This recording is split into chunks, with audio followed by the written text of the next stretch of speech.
All right. Let's see. You guys should be able to hear me. You guys should be able to see me. I put my closed captioning on again just so in case anybody needed it. I am just prepping for a class tomorrow, so I'm kind of cleaning up one of my old college presentations and getting it set up for today. So I figured I'd show you guys a little bit of how I do that. I don't know if that's interesting to anybody, but that's what I'm going to do. So, what are my topics for today, or the topics for what I'm doing? We're dealing with identity and the importance of importance and impacts of compliance in the cloud. And then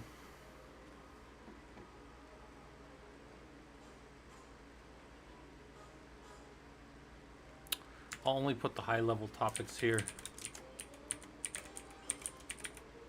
Data sovereignty. Oops. Spelled that wrong. Regulatory concerns, right? Who do we talk to? How does that work? Because industry-based requirements are different than others.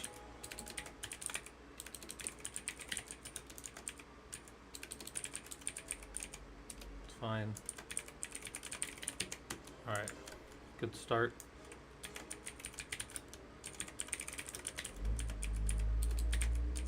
So security concerns, measures, or concepts of cloud operations. It's a pretty entry-level course, and so we got threat, we've got vulnerability. Let's see, let's move this down a little bit, and then security assessments. We've got data security, and we've got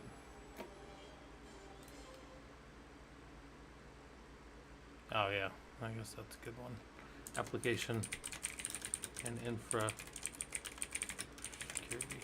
So those will be my high level topics for this, what I'm going to be going over in my class. I need to make that little bit. Yeah, that's fine. That's fine. That'll work. Chris, how's it going? Linux, welcome. Mr. Userhead is now online, ready to assist you. Unparalleled. How many serve you? Yep. I am just working on stuff in here to kind of get ready for tomorrow night. And I am stripping out a older presentation. I still have the copy. I keep the copy of my old presentation, obviously, but this is the older presentation that I have here. And I'm just kind of pulling stuff out and making it work for what I want. So, oh, I was thinking identity and identify.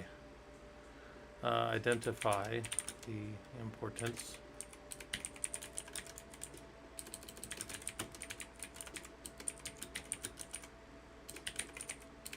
man. You guys wouldn't think that I've been typing since I was like not even a teenager yet. So, get this up. That can go there, and then we'll pop this and say data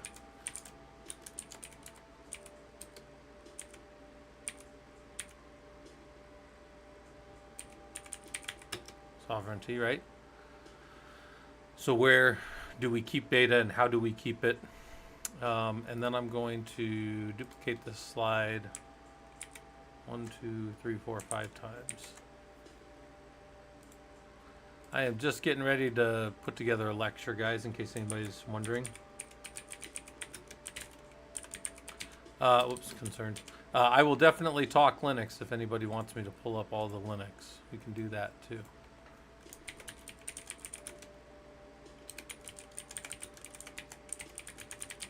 There are industry-specific type requirements.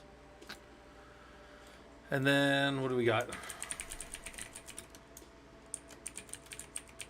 International standards. And then we've got Certifications. Zen browser, remove new tab. I've never played with Zen browser. Now the new tab just opens a URL bar and opens in a new tab. Yeah, that's interesting. I have never played with it though. I wouldn't even know where to start with it. All right, common metrics. Not going to be common metrics. We're going to be talking about explain.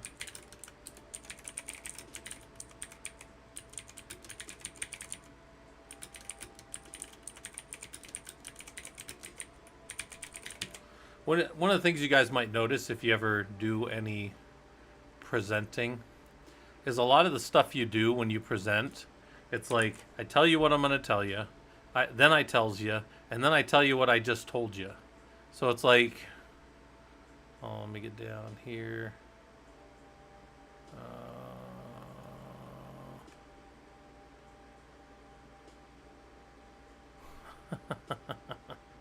I like that one.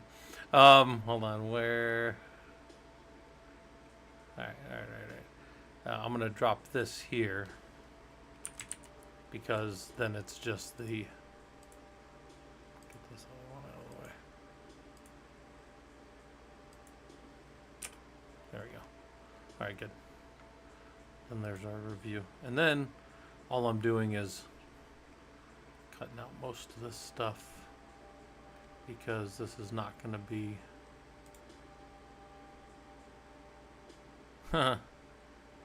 just because you can track it doesn't mean you should. All right,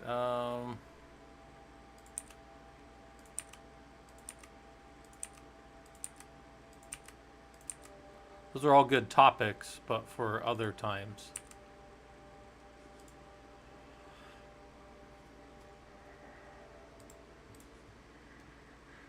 Man.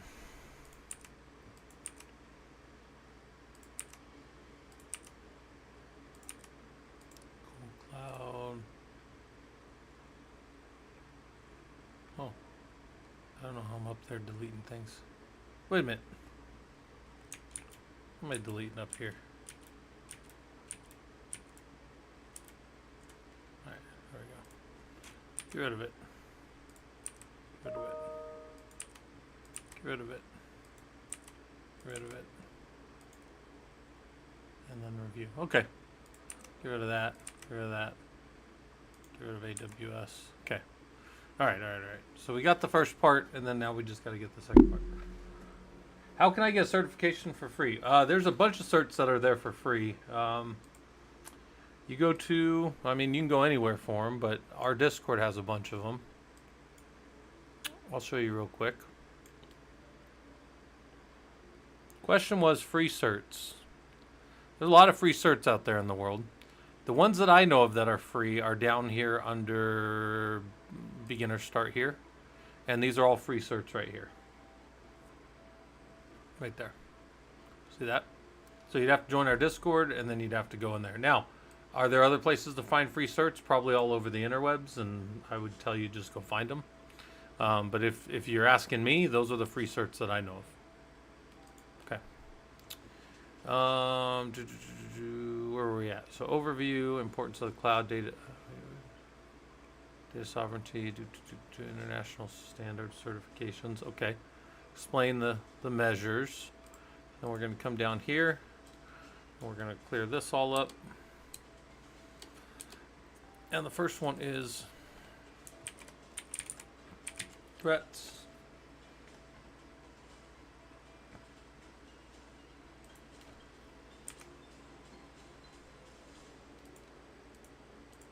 Next one will be vulnerabilities.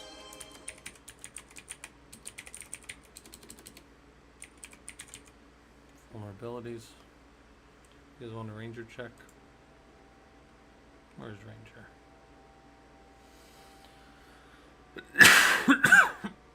Let me pull up Ranger Cam. There's Ranger. He's doing fine. He's surviving. Yep. All right, vulnerabilities, threats, vulnerabilities, security assessments. So duplicate 2, 3.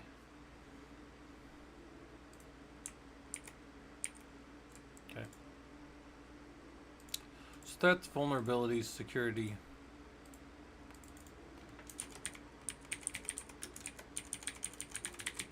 Security assessments. Bring in data security.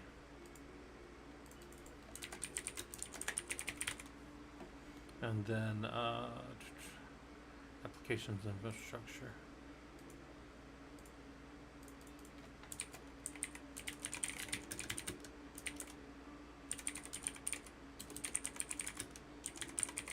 Yeah, I did get a newer keyboard, Leith. Yeah.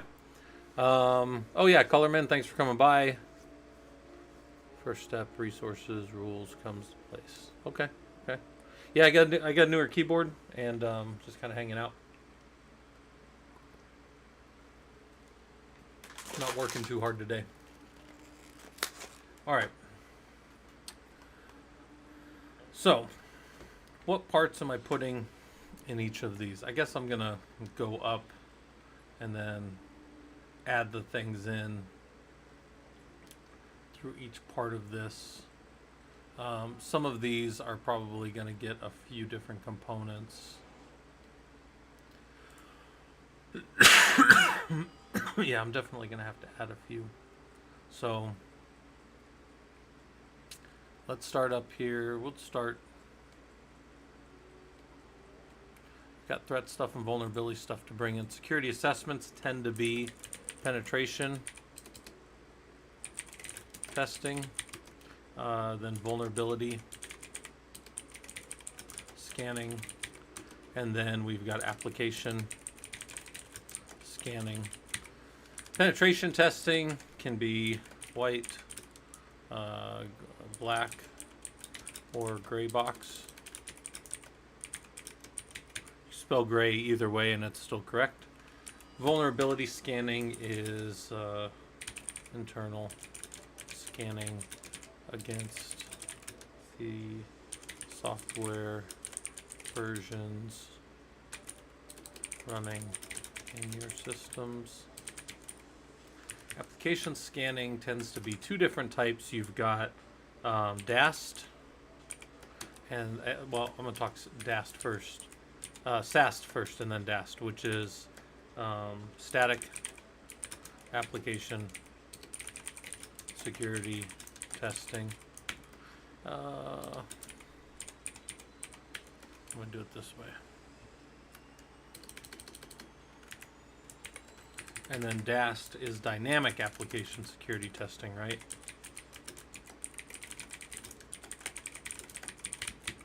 Anybody know the difference between two of those, right?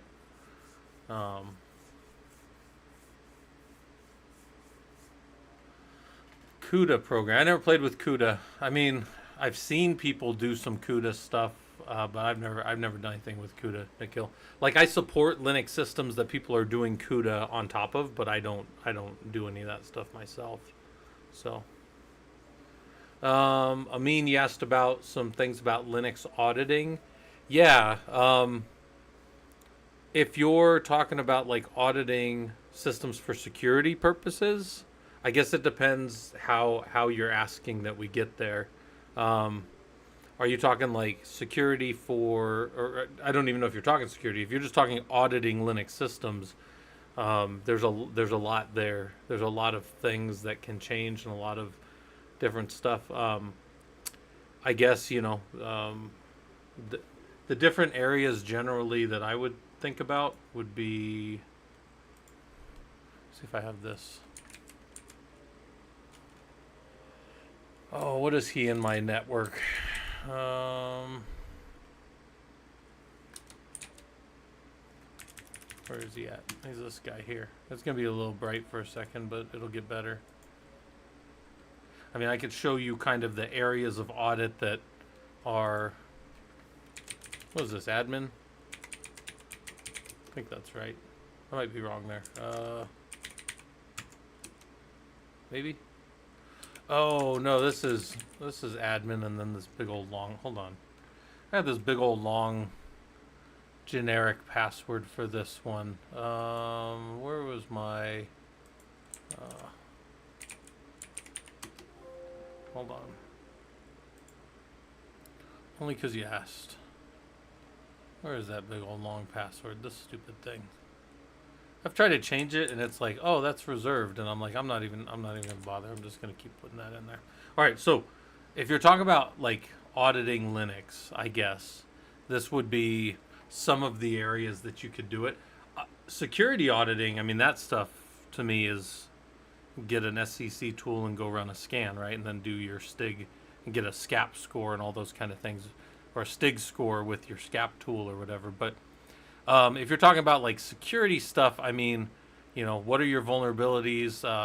What threat hunting will go and it'll look through stuff for you.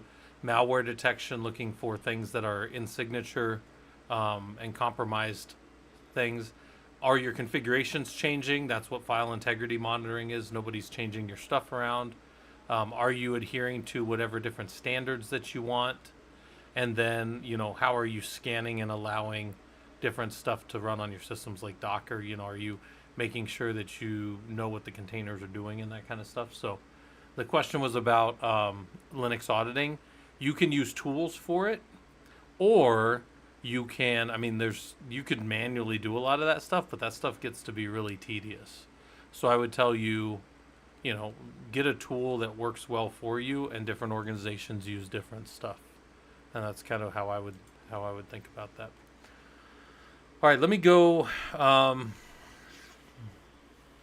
lot of this stuff I have notes on already, so let me go to my notes. Let's go down here. I'm kind of etching these out. Why does that keep jumping up to the, I don't understand why that keeps jumping up to the top like that. That's super weird. Let's go this one. So this one's going to be audit, access, authorization, and hardening.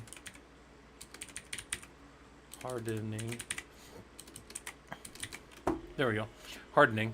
And then data security, there's a lot to data security, but we'll start with these basics, which are categories. You got to categorize your data: public, private, sensitive, and then as many other categories as you want. Confidentiality and sanitization. And then we'll talk about integrity, which is going to be validation, and then availability.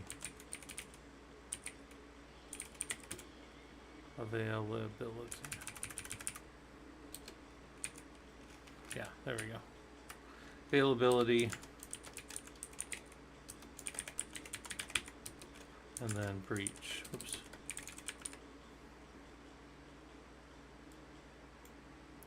Talk about each of those. And again, this will start to get more and more as I go. All right, my vulnerabilities and my threats I have on a different set of presentations. Data sovereignty. Okay, let me go pull some of my stuff from our Linux group. So these are my presentations that end up going back towards my college stuff, right? This happens to me often. I build things over the years and I put them in over there. So I'm going that way. Yeah, I mean, well, there's Wazoo, which is that tool there. I show you guys how to build it in the Discord. I showed it a few weeks ago on stream how to build it. And then I put the notes up in Discord for people that wanted to build it themselves. So that's all right here. That was from 123, so a couple weeks ago. I've also showed you guys the STIG tools and the things that are out there for you guys to use with, so like this is going to be bright. The STIG viewers, and then there's these things called the SCC tools. So if you needed to go scan, you know, SCC tool, if you needed to scan like a rel box or a different type of servers that are out there, and then I have some labs up on Killer Coda that show you how to actually do these scans. So if you told me, hey, I needed to do SCC against some tool, let's see if I can do Ubuntu, and then here's the Ubuntu stuff, and there's the SCC tool for Ubuntu, and then I show you in the lab how to pull that down, run it, and audit your system. Essentially, I think we came out with like a 37% or something. Oh, no, this one is only 13%, and then we would have to fix all of those stigs to get up to compliance or whatever. So yeah, I mean, these materials are out there. Anybody can download them. There you go. Yeah. And then if you want the lab for that, it's right here. You go drop into Killer Coda. I'll show you the lab for that. Oh yeah, Hetanis.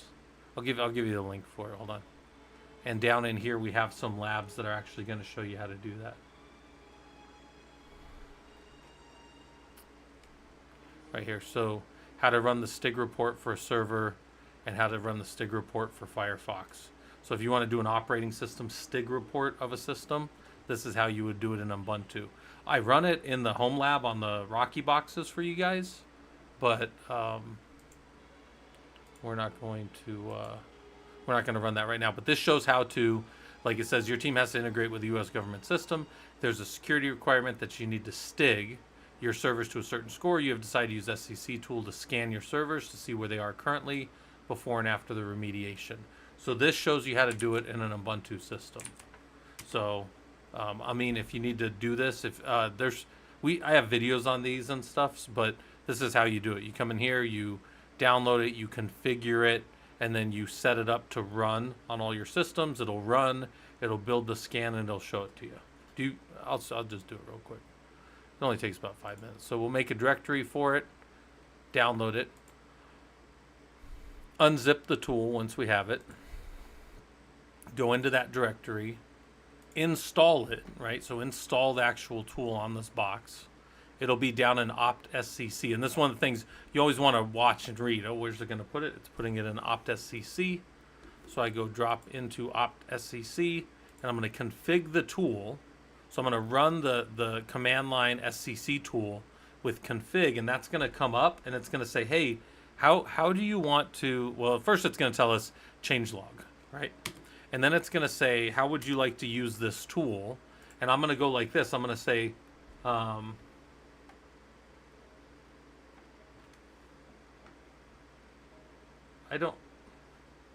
right. I'm going to give one more on that, and then that person's going to disappear from my life forever. So for the SCAP content, you can come in here and you can take the ones that you don't want on there, right? And then I'm going to hit 0 to go back, and then I'm going to configure the system, and I'm going to set the scanning options, and it's kind of big on my screen so you can't see, but you want to set 1 right here to run all the SCAP, right? Then you're going to hit 0, and then you're going to hit 0 to go back, and then you're going to hit 9, and you're going to reset all of this. Now, the scan is going to take up to about 5 minutes. There's 166 total scans it's going to go do. And then when it's done, we're going to go put it in a web browser and view it, right? So that's how we're going to get that to come out. All right. And then I don't know what just happened there. I wasn't looking, but it's going to go through there. So, all right. All right. That's enough of that.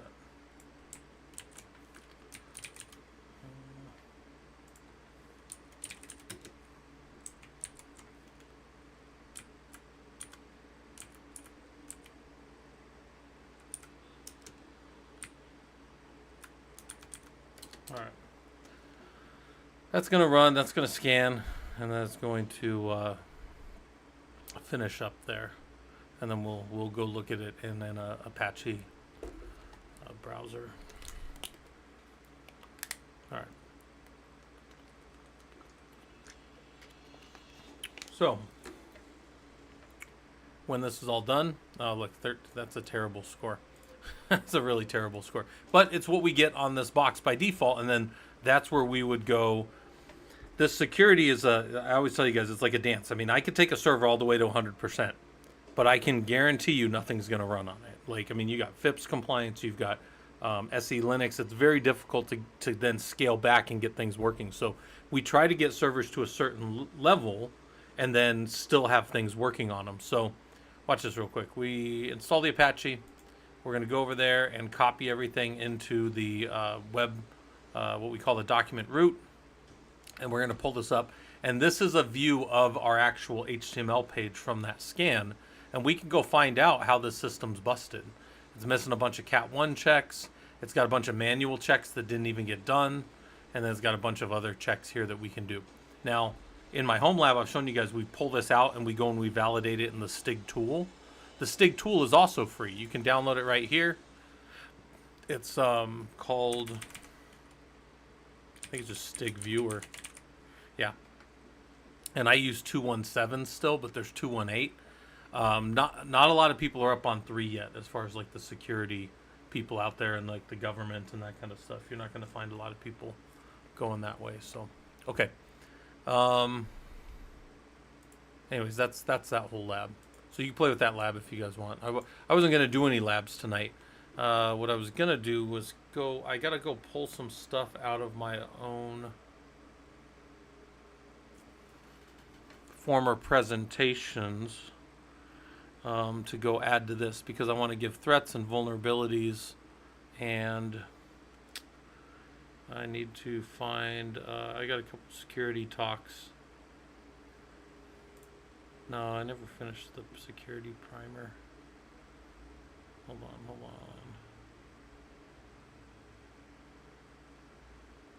I think I have it in compute and data security. All right. So this is where I'm going to steal from myself, right? This is my compute and data security talk, but then I'm going to go down here and we're going to walk through some of the things, and I'm going to add them over here to the individual pieces. Now, I've got other things that I'm going to be pulling into this presentation, but these are mine from the other stuff. Now, so one of the things here was under data security was the encryption, right? The confidentiality encryption. So I'm going to duplicate this slide, and I'm going to drop in. Actually, you know what? I might just pull that whole slide over. Delete. I might just pull this whole slide over as right there. Boom. All right. So data at rest, if you guys haven't ever seen this before, data at rest is in the cloud. You know, you on a device or in the cloud, really, you have file storage, block storage, and object storage. Those are your three major types of storage, right? Object storage, you're going to hit it through an API. You're going to typically have metadata about it, and you're going to call it, you know, maybe you got a JSON file that has all of your files listed, and then you're going to go call it programmatically, right? That's how object storage works. That's your S3 buckets, your blob storage up in Azure and that kind of stuff. Block storage is going to be devices, like block devices, and you're going to attach those to the side of servers and then use those as mounted file systems on your servers, right? Well, assuming they have file systems on them, but they're going to be large block storage. And then file storage is going to be things like Samba, server message block, and NFS, those type of things. And you're going to go in there and, well, I'm stealing from myself, Hayes, so that's fine. These are my old outside of my college presentations, and I'm bringing my stuff into, because I've got this talk that I'm doing tomorrow with the students on, what is it? It's, here's the general ideas. Identity and importance of impacts and compliance in the cloud, and then security concerns, measures, or concepts. So what I'm doing is these are my talks, and you guys, some of you guys have been around and seen my talks on compute and data security, all these things. These are up in our Discord as well. So anybody that needs these are up there for you guys, already up there. I might keep adding, get down here under my data security. So we got confidentiality. I have some of these other things that I think are useful. So data, envelope encryption, data in use, and data in motion. So I may pull these all over to put under here, right? Oh man, do I show them all the security encryption as well? Oh, there. See, I could put a lot of stuff right here under data security, so I probably can't hit all of that. But what I can do is talk about,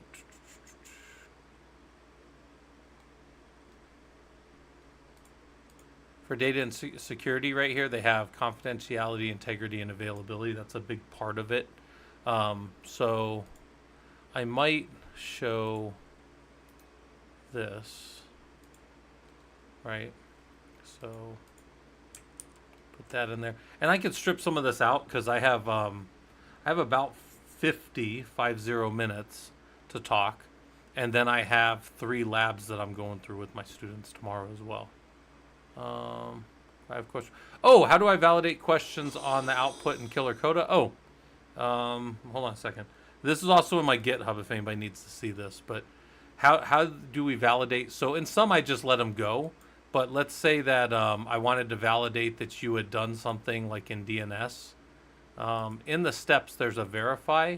And in this case, you have to have Google and Etsy host to continue past step 2. Like, so whatever step 2 was, I made you do some NS switch stuff, and I wanted to make sure you had done the lab. Well, down here at the bottom, you would curl Google and you would get Google information. But then the way that I validate that you did that part of the lab was you would have Google and Etsy host still, which just means that you did the lab. But it's a shell script. So let me show you a more complex one. So let's say like NFS. In NFS, before I let you go forward, I jump over from your machine into node 01 and I do a show mount -E and I grep for share, meaning you have to be sharing from node 01 the share file system. Or if it's not sharing out of there with show mount -E, which means you're using NFS, then you can't continue with the lab. You'll just get a failed over and over again in the lab. So yeah, if you need any of these are up in my GitHub. So you can actually you could technically clone my whole thing and run the 60 labs on Killer Coda as if they were yours if you wanted to. Nobody would stop you from doing that. But I'm just saying that's how you do it. But if you needed an example, that's where you would go get it from. So hopefully that's clear. Antivirus, like this one, you have to have clam scan. This has to exit as an exit code 0, which it will only do if clam scan is on the box. And then if that exits with an exit code 0, then it'll continue forward. Yeah, oh yeah, this stuff is all out there. Killer Coda is a free site. Anybody can go build stuff up on Killer Coda for free. And then anybody can run stuff up there for free, which I think is like one of the best. I think that's one of the best little things you can do on the internet. So, yeah, thanks for the follow. Hopefully this stuff's useful to you. Let me go over here. I'm going to look in my, going to reference some stuff here.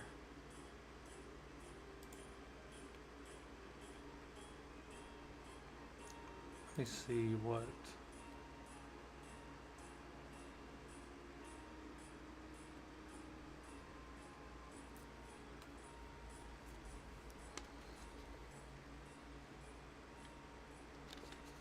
Okay. Let's go up here and say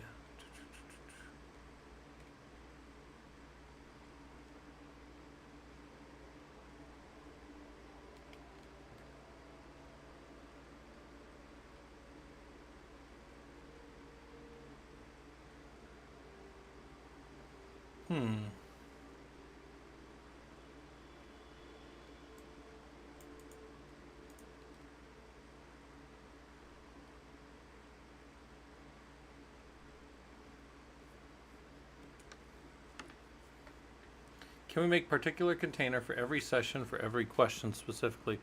I mean, maybe you could. Yeah. So inside the Killer Coda, you can do almost whatever you want. I mean, you could, in the standing up of a system, you're in a Kubernetes environment. You could stand up a pod for each and every question. Yeah, if you want to. Yeah, I mean, Killer Coda would allow you to do that. Sure, you're basically in a KubeVirt. What's it called? KubeVirt virtualized environment as an Ubuntu 2004 box. So you can do pretty much whatever you want in there. And then when they reboot the machine, it just goes back to, goes back to clean every time. So Yeah, I think that's a good way to think of that. All right. I'm gonna fill this out a little bit more. Uh,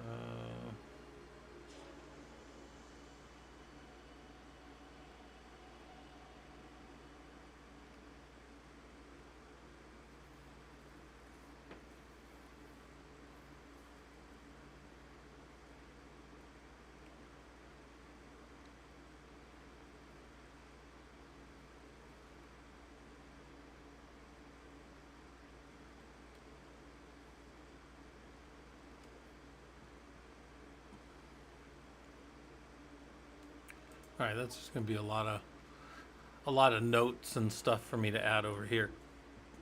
Industry, international standards, that stuff's fine. Let me go grab my threats and vulnerabilities because I'm more interested in that. Um, and what's my last little one at the bottom? Applications and infrastructure security. I might leave.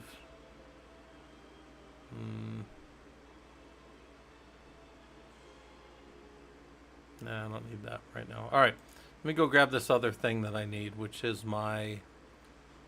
Oh, what's the other one? So that was compute and data security. It might be in my. Oh no, I know where it is. Hold on. Cloud stuff. Ah, I do want to show this one. This is this is an important thing to show in the cloud. So I'm going to copy these guys. Copy and paste them over. Probably here in the data security section, because I think it's important that people understand that we don't own the disks, we don't own the networks, we don't own any of the systems we're on anymore. So your protection in the cloud, this is called the cloud data lifecycle, by the way. We create, we store, we use, we share, we archive, and we destroy. And if you're going to ever take your certified cloud security practitioner through ISC squared, you have to know these 6 in order. And the questions, I like the way they asked the questions because I think they were very much like, I think they were very much the way that I would have liked them. And when I took it, I passed it a few years back, the CCSP. And they asked things like, which of these, like create and store, or create and use, or create and archive, would probably be done around the same time? Well, I can't move the closed. I mean, I could. Hold on. I actually think if the closed captioning is going off, I need to, I think, shrink myself or move myself over. Hold on.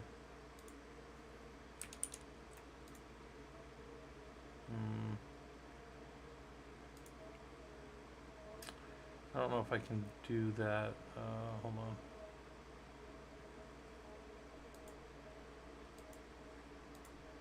on. Unlock it.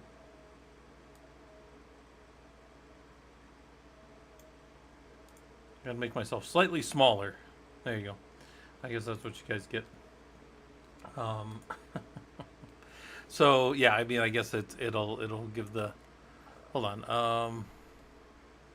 Yeah, that's good. So where I go with this is, you don't have control anymore once you move out to the cloud. You don't have control like you do in the industry, right? You have to do that. And kubectl, how's it going? We're just hanging out, not working too hard. Most streamers are trying. Yeah. I have no problem getting bigger. It's the getting smaller. So then here's like the traditional defense in depth. This is what we used to do. We would have our own business, and we would have walls around that business, and we would have a fence on the outside, and actually we would have nice landscaping and lighting, and that's all part of security too, surprisingly. And then we would have an actual perimeter, physical perimeter that you had to penetrate to get into our stuff. But we don't have that anymore. Now, since we don't have physical security anymore, the outside perimeter is the identity and access management. So how we control users is actually a big part of security for us. It's the major outside perimeter to our cloud and those other things, is because everything is interacted with over the web via an API call.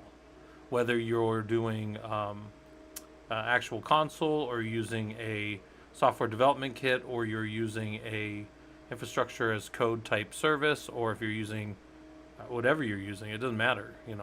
You're using some type of thing online. Yeah, we love our customers. We just don't trust them. Well, got to protect the customer from themselves sometimes. All right. I don't need any of that one, so I'm gonna move that one down. Um, it's technically in this one, which I hate the name of this one the most of all the names of all of my presentations, but it's hacking and risk management, and I gave this originally around a set of my students. Well, I gave this to the group, and then I did it for my students, but um, I always let's go to risk management. Let me see my actual questions over here. We need threats and vulnerabilities, right? So what are threats and what are vulnerabilities? So here's risks, risks,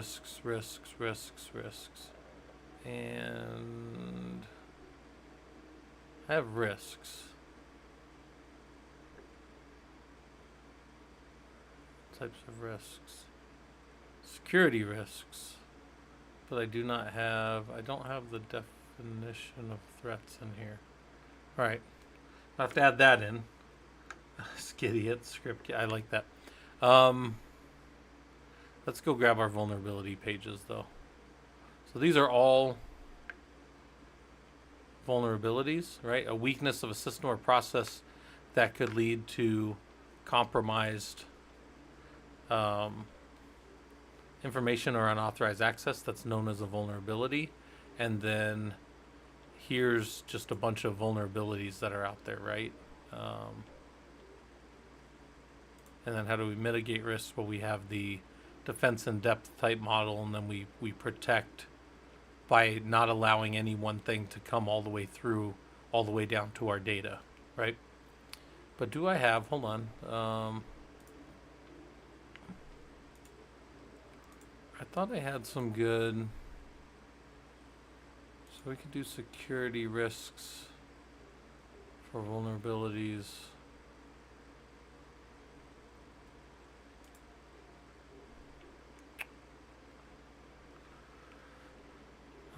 I don't want to run. So my problem is normally when I present threats and vulnerabilities, it's in the context of risk management. So I'm kind of doing my whole risk management thing, talk about identify all your assets first. If you don't know all your assets, you can't protect everything. Identify threats. So, what are our threats? Assess our vulnerabilities and how do those align with the threats? Assess our risks and then mitigate our risks in some way, right? This is general risk management outside of IT. Even if this wasn't IT based, this would be the risk management process, right? And then this is how you calculate risk, quantitative and qualitative. Quantitative is numbers, qualitative are feelings. But the feelings are subject to the expertise level of those evaluating. So typically it's somebody with higher level of expertise. So these get more, and a lot of times these are heat mapped. So these would be red and maybe yellow and green. So you would have them heat mapped as well. Let me see. Let me prime these a little bit, I guess. So,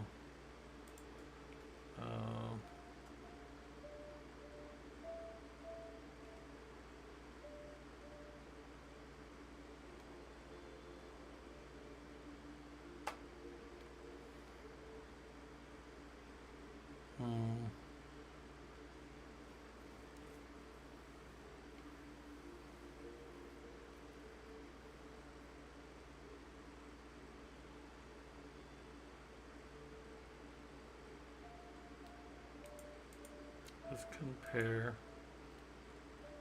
threat and risk. So, trying to think of a good way to start this.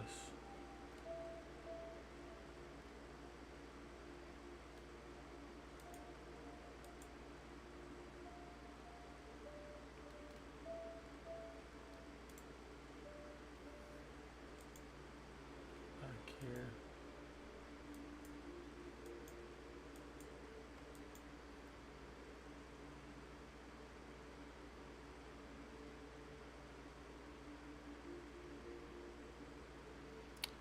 So I don't need to do any of the risk management part. I will just jump into the threats. Yeah, so the the the presentation before me will be the security of governance and risk. So that's good. And then I'll deal with threats. Okay, good, good, good. Just making sure I'm on the right page.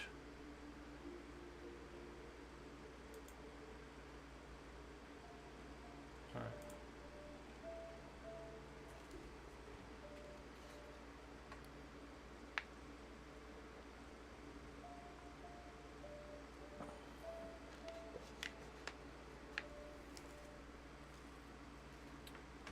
So,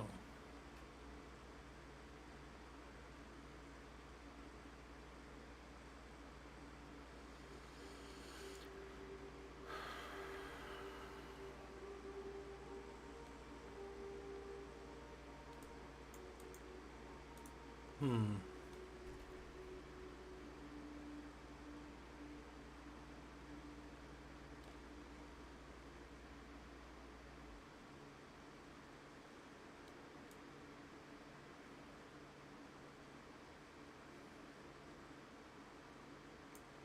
All right.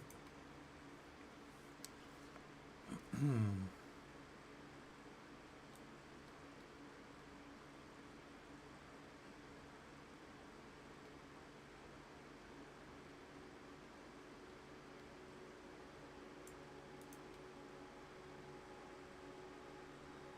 All right. I'm gonna have to pull this out a little bit. Um, from so my way to look at threat is a little different than the way that this is looking at threat. This is my reference here. So, um,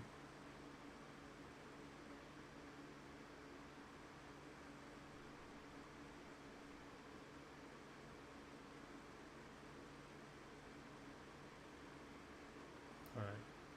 Well, at least I can use some of this then, because I can still. Well, I don't have to show them this or this.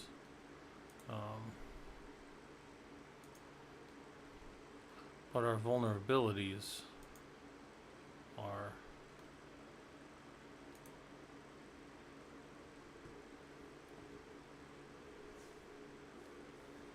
Yeah, we'll definitely do the diamond model of intrusion analysis. Have you guys seen this before? So I'll link this to you guys that want it. But this is the diamond model of intrusion analysis, which is kind of like the standard. It's a really good way to look at how intrusion has occurred, and the way that it works. You can look at it here, but the way that it works over here is you've got an adversary and a victim, and they are attacked for some reason. That reason is called. This is the social political axis here, and or yeah, it should be social political.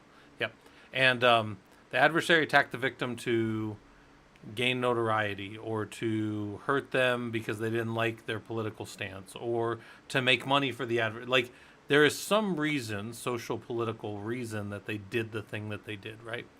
And that's captured here as part of that axis. Then there's the technology axis, which is the infrastructure versus the capability. And this one's weird because the infrastructure is the adversary's side versus the capability of the defending side to protect itself. I would have thought that the infrastructure was the defending side and the capability would be them to attack. Because there's always a trade-off, right? If somebody's spending a lot of time, they could be Bitcoin mining instead of trying to get into your systems. They could be doing something else. They don't have to be getting into your systems. So we could do that a little bit, talk about that. I'm just thinking of what I want to bring over here. We've got all that stuff. I think that stuff's all pretty good. I'll probably go audit access authorization. That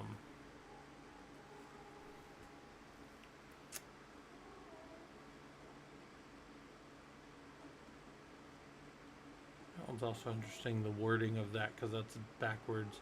I would do authorization I would do authentication, authorization, and then audit. So I would do those in different order, and then hardening. I've got a hardening set of steps. I might do something with that. There's my hardening stuff. Right? It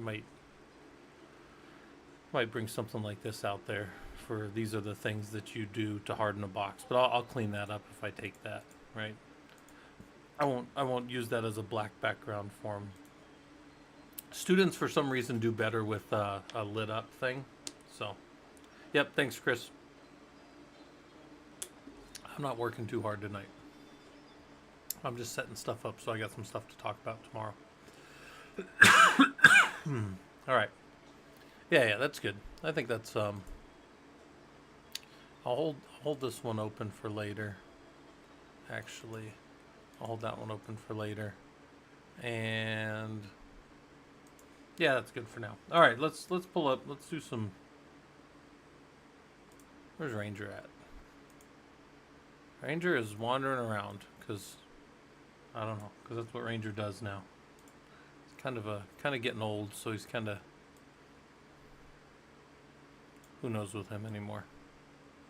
All right. What are we doing then? So we have the stuff we were looking at in the lab earlier.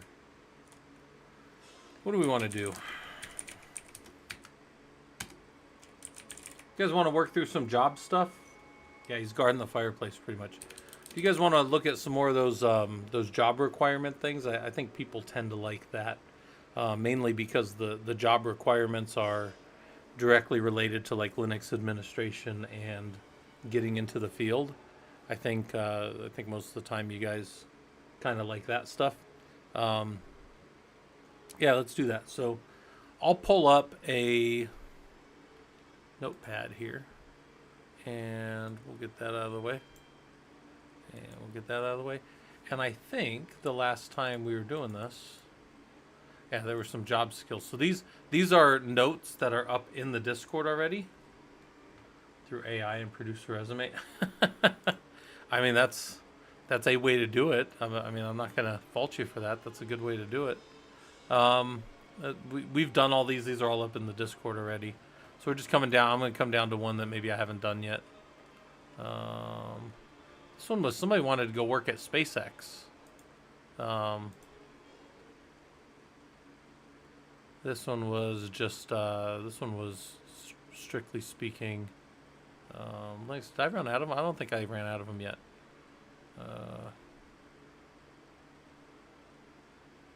8 years of experience as a systems administrator. There's no way to fake that. I mean, you just have to have that. All right, so let's do this one. This one starts with monitor and maintain Linux-based system in a highly available data center environment.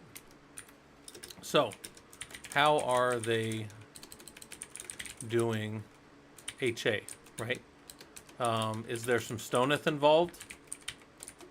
Right, that is, does anybody here know what Stoneth is? That's always fun. What tools might they be using? Pacemaker? CoroSync? Right? Pacemaker and CoroSync work well together, and then you apply the services.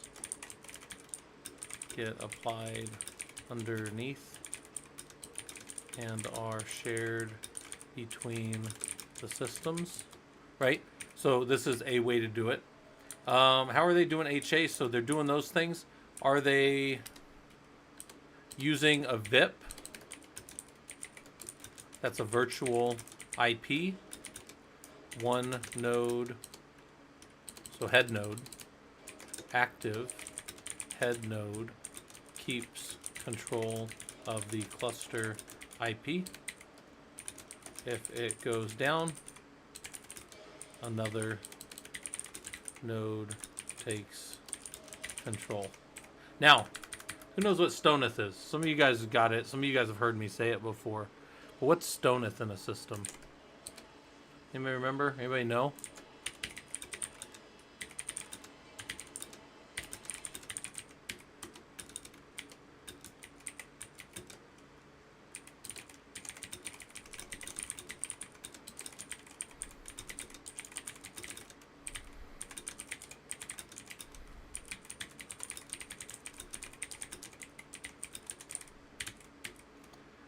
Yeah.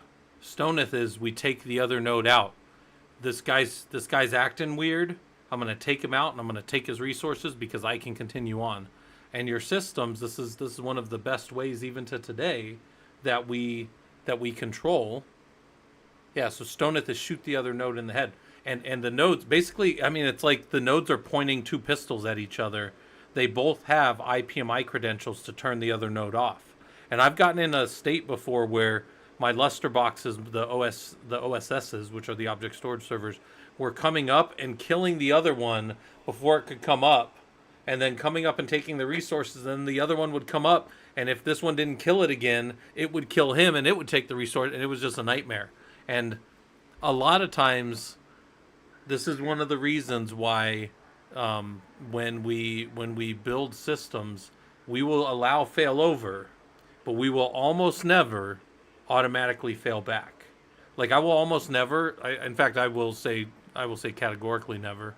I will, if I build something and two nodes come up, and then they're gonna come to quorum, and then they're gonna run a resource of some type. If one of those nodes goes down, even if this one kills it, when that node comes up, it will never automatically assume those whatever resources back, whether those be disks or those be a service, like Prometheus or something like that. It will never take it back until a human has checked it out. And you might say, doesn't that slow it down a little bit? Yeah, but it keeps you from getting in this flapping situation where your nodes are coming up and down, and that's just a nightmare. That's just a nightmare. So these are terms. So one of the things when I show you guys these is I tell you, I'm taking my notes over here and I'm kind of brain dumping a little bit, but all these things, if you're like, I've never heard of it before, go read about it a little bit. Go read about Pacemaker and CoroSync and how they work.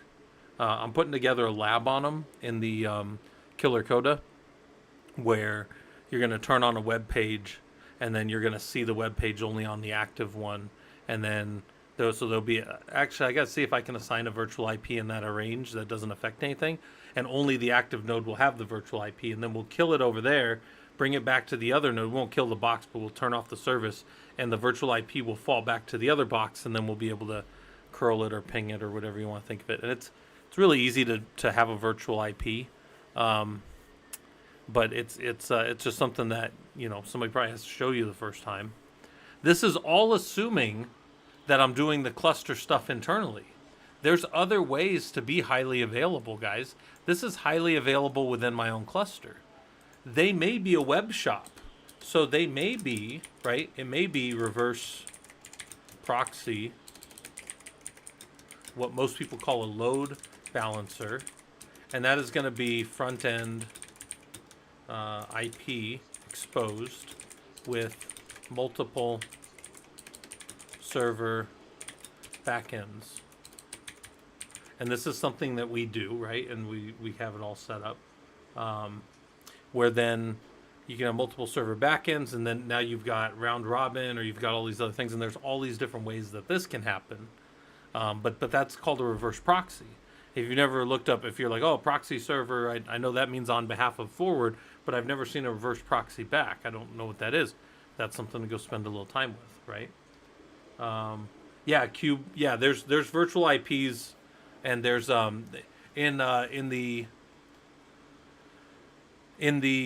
so hold on. So I guess in Kubernetes,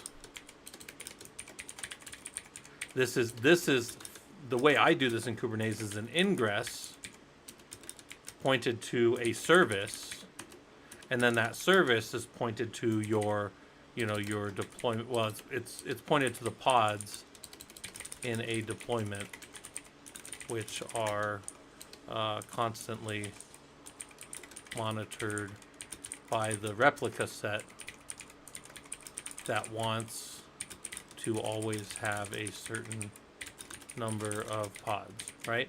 So in Kubernetes, yeah, you've got an ingress, and the ingress is no Bottleneck. I wasn't Bottleneck. I was offline most of the day. I only came back on about an hour ago. I wasn't up all day, Bottleneck. I wasn't hanging out here the whole time. I've just been talking to you guys now and then going through stuff. What we did was I was putting together some stuff for my college class tomorrow. I've got some more polishing up on that to do, but I wanted to think about the way that I was going to organize it. So Um, I'll organize that a little more, and then I present that tomorrow night. And then what we ended up doing is I have this job skills example from when we first ran the Linux Systems Administrator course. People gave a bunch of jobs that they were thinking of. Look, I haven't even gotten through all of them yet. And every now and then I'll just pull this up, and then we're looking at the job skills from, these are real job postings, right? Somebody wanted you to be able to monitor and maintain Linux-based systems in a highly available data center environment. And I said, how are they doing HA? What's a reverse proxy? You know, in Kubernetes, what does that look like? And I just kind of been brain dumping a little bit on things that I think somebody should probably want to check out and understand and that kind of stuff. All right, so this one comes up literally every time. And this is, you know, DNF, apt, yum, zipper. Is there another one besides those? Oh, I mean, I guess you've got pip, you know, pip 3. But it's like, how are we doing system updates, patches? And that is assuming, this is assuming that we're doing, you know, pets, not cattle, meaning the servers live a long time, right?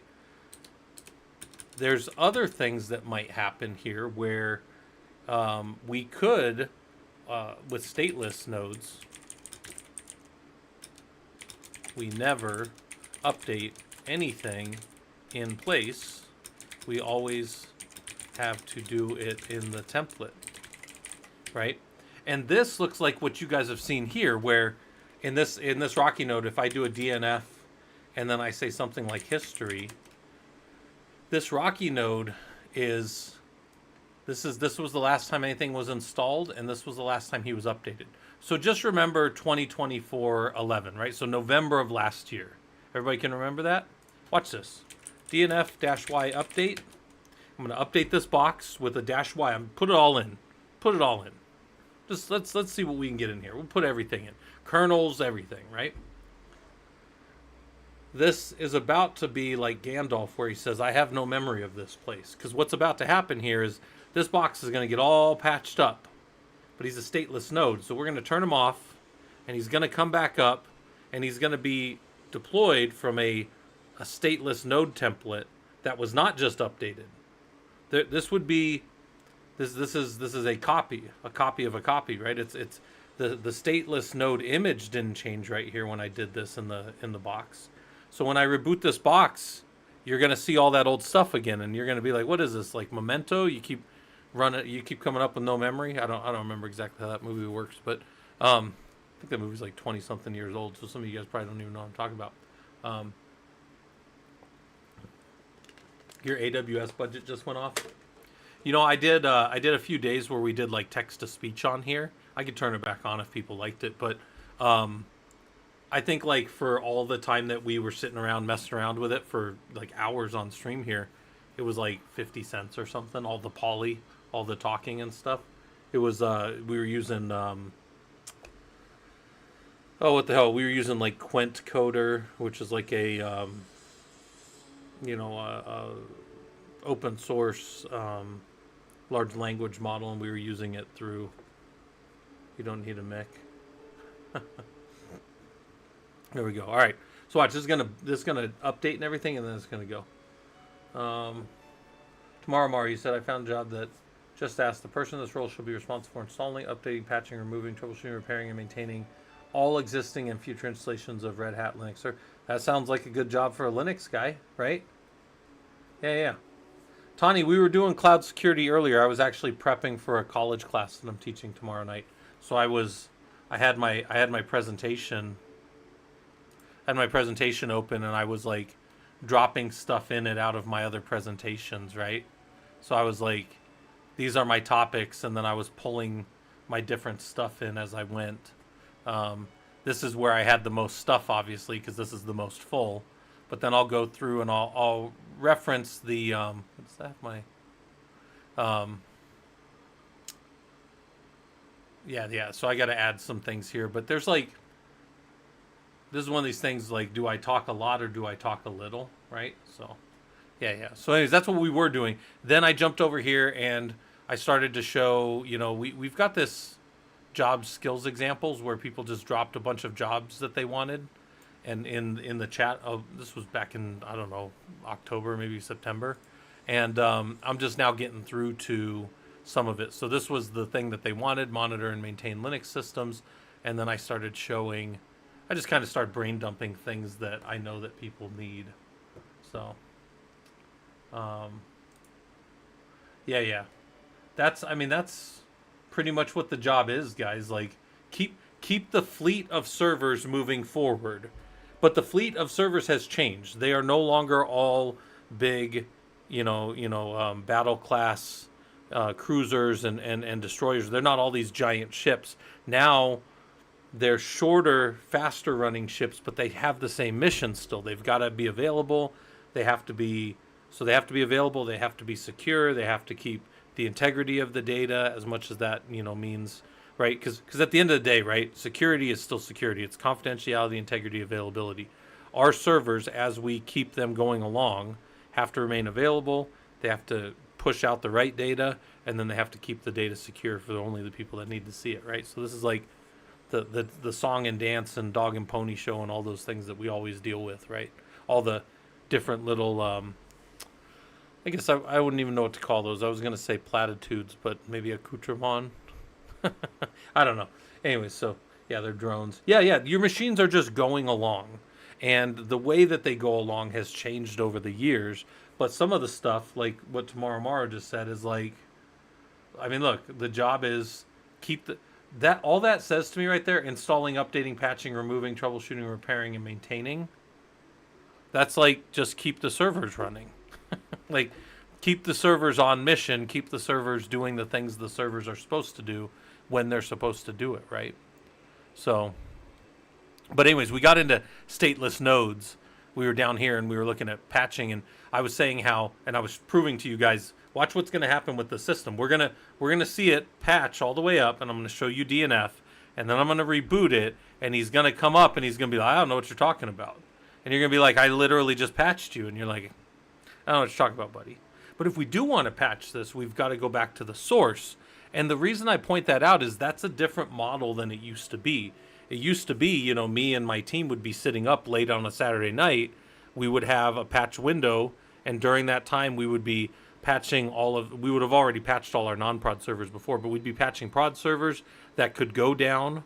We would be having the batch team turn off batch jobs. We would be taking down big Oracle servers and bringing them back up and having the Oracle team get on. And this was like this whole orchestrated song and dance to get through patching for thousands of servers in some cases.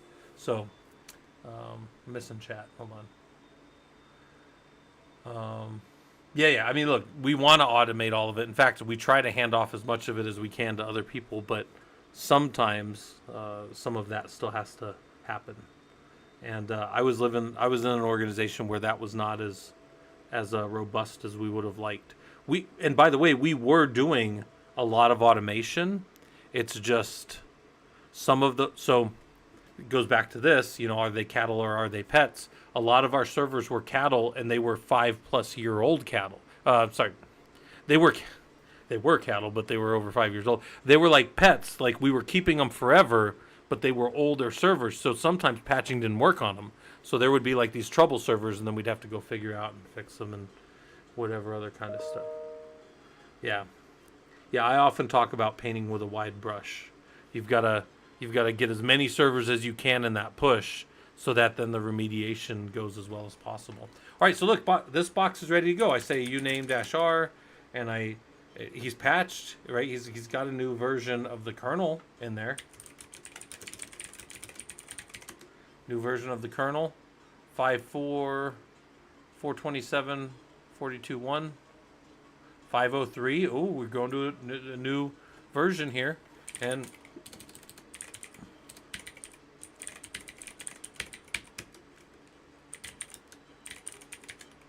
but we didn't change anything. It's always on a Tuesday. That's funny. All right, guys, I'm gonna let that patch, and I'm gonna go real quick. I'm gonna let that reboot rather. Go grab me some more water. So quick break. Quick break in water, and I'll let you guys look at Ranger. What's Ranger doing down there? Look at him. What's that dog doing? Just wandering around. Let me know if he falls over, because he's definitely getting older, guys. He's definitely getting older, and he's more confused than he's ever been. But you guys keep an eye on him for me.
Also, I want to show you guys something that Ranger keeps doing as he's getting older, and he gets more and more creepy as he does it. Watch this. It's actually really funny. He's been doing this for years, because I have him years ago on a Halloween night. He and I were sitting around, and I was giving candy kids. And by the way, around here we give the full-size candy bars. We're a full-size candy bar family. And Ranger loves to do this. If you've missed it, this is actually Ranger tonight. This was him tonight. Me and the wife were sitting there. We'd already fed him. He didn't have any reason, but he just kind of stands around the corner and looks at you. So then I made this because I think it's hilarious. But I've got that same picture of him from years ago, where I'm sitting over, because I'm over by the front door in where I took this. That was his new bed. His new bed is way too small for him, guys. I was so mad because I bought that as an extra large bed, and it was not extra large. So now it just sits on top of that one. So super annoying. Anyways, Megabyte. Hold on. We're still in. That was Ranger with his Christmas tree and his little Linux penguin. The Ranger. All the other dogs. No, I have old Ranger at parties when we put the party tables up. Pavlov's Trick or Treat. Yeah. Ranger needs to know, and then other people post. Anybody can post their animals in there, right? People love. Oh, that's Ranger when the camera was turned a little more. More parties.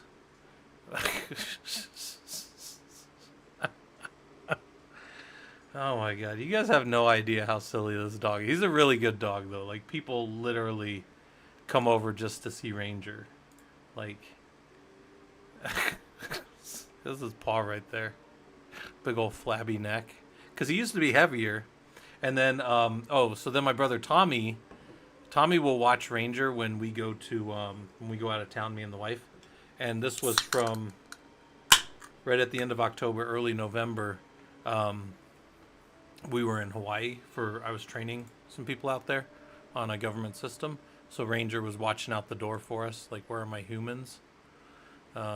This is at Tommy's house. And then, and then I didn't pick him. This is funny. I didn't pick him up that night because we got home pretty late. So then Tommy was like, yeah, just leave him for another night here. So this is him laying at my brother Tommy's house. I think that's Demon Slayer in the background. Is it? No, that's not Demon Slayer. Who is that? Somebody help me out with that. Who is that? I thought it was Nezuko for a second, but he's shirtless. It's a dude. That's not Guts. So it's not who is that guy? I'm gonna have to ask him who that is because I don't recognize that anime right off. Thought I would know that. Anyways, I'm looking at my brother's walls. Hold on. So I got an old one from Ranger. Like it's way back on Ranger somewhere. That's Sending Grounds dogs. If you guys don't follow Sending Grounds, you should. He's got a good looking dog. And then he climbs. Some of the other guys' animals. Ranger alerted. Somebody's turtle. Or tortoise. More Sending Grounds dog.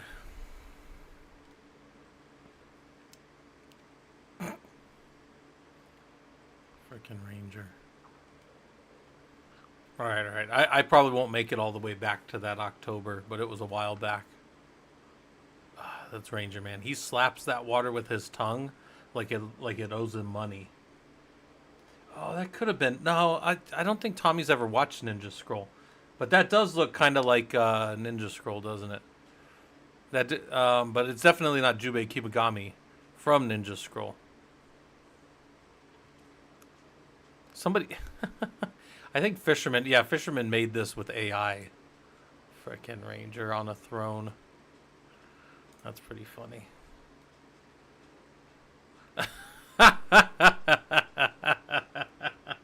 Yeah, this is when Fisherman was going through his AI everything phase, which is hasn't ever gone away. He just hasn't been on the stream as much lately.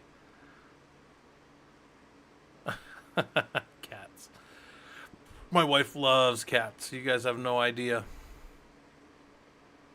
This was Ranger. We must have been out of town. Oh, we were in Mexico. So Ranger was at my brother Tommy's house with his other dogs. And he immediately took over one of the other dogs' beds. It's not even Ranger's bed. But he loves putting his nose on the tile. It's my brother Tommy's house.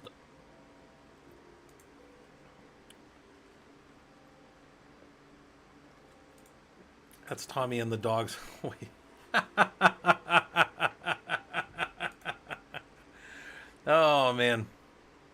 And Sending Grounds dog is great. She had an incident one time.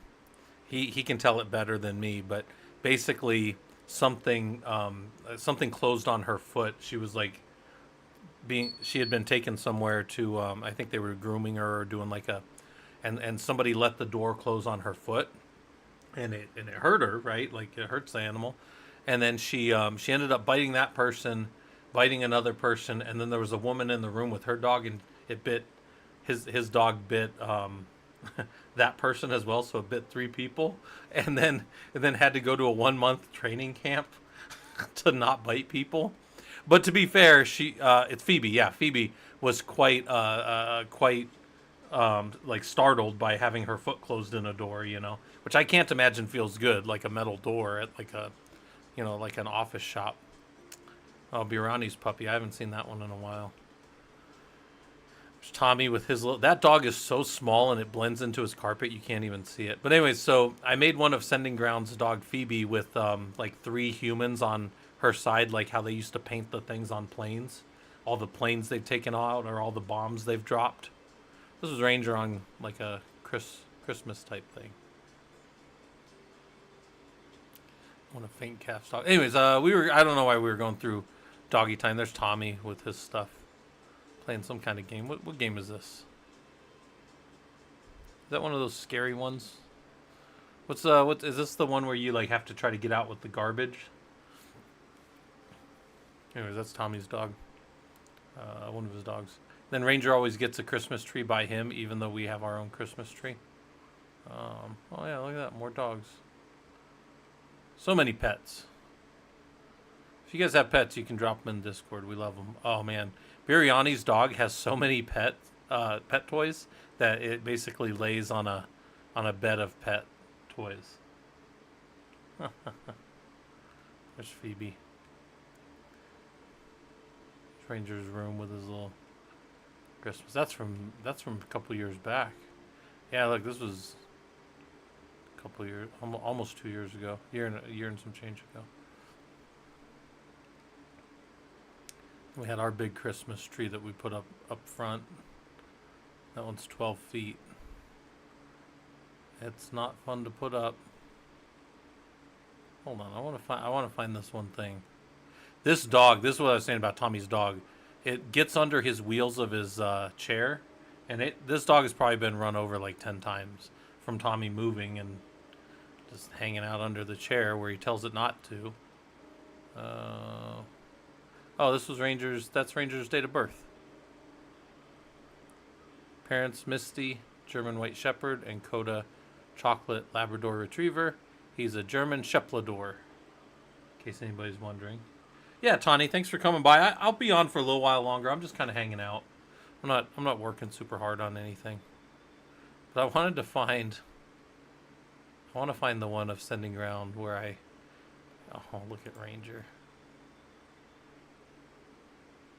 The room was set up different back then. And Ranger demands pets. More Phoebe.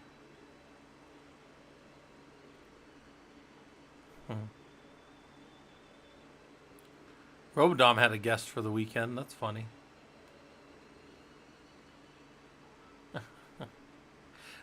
We got this color for Ranger.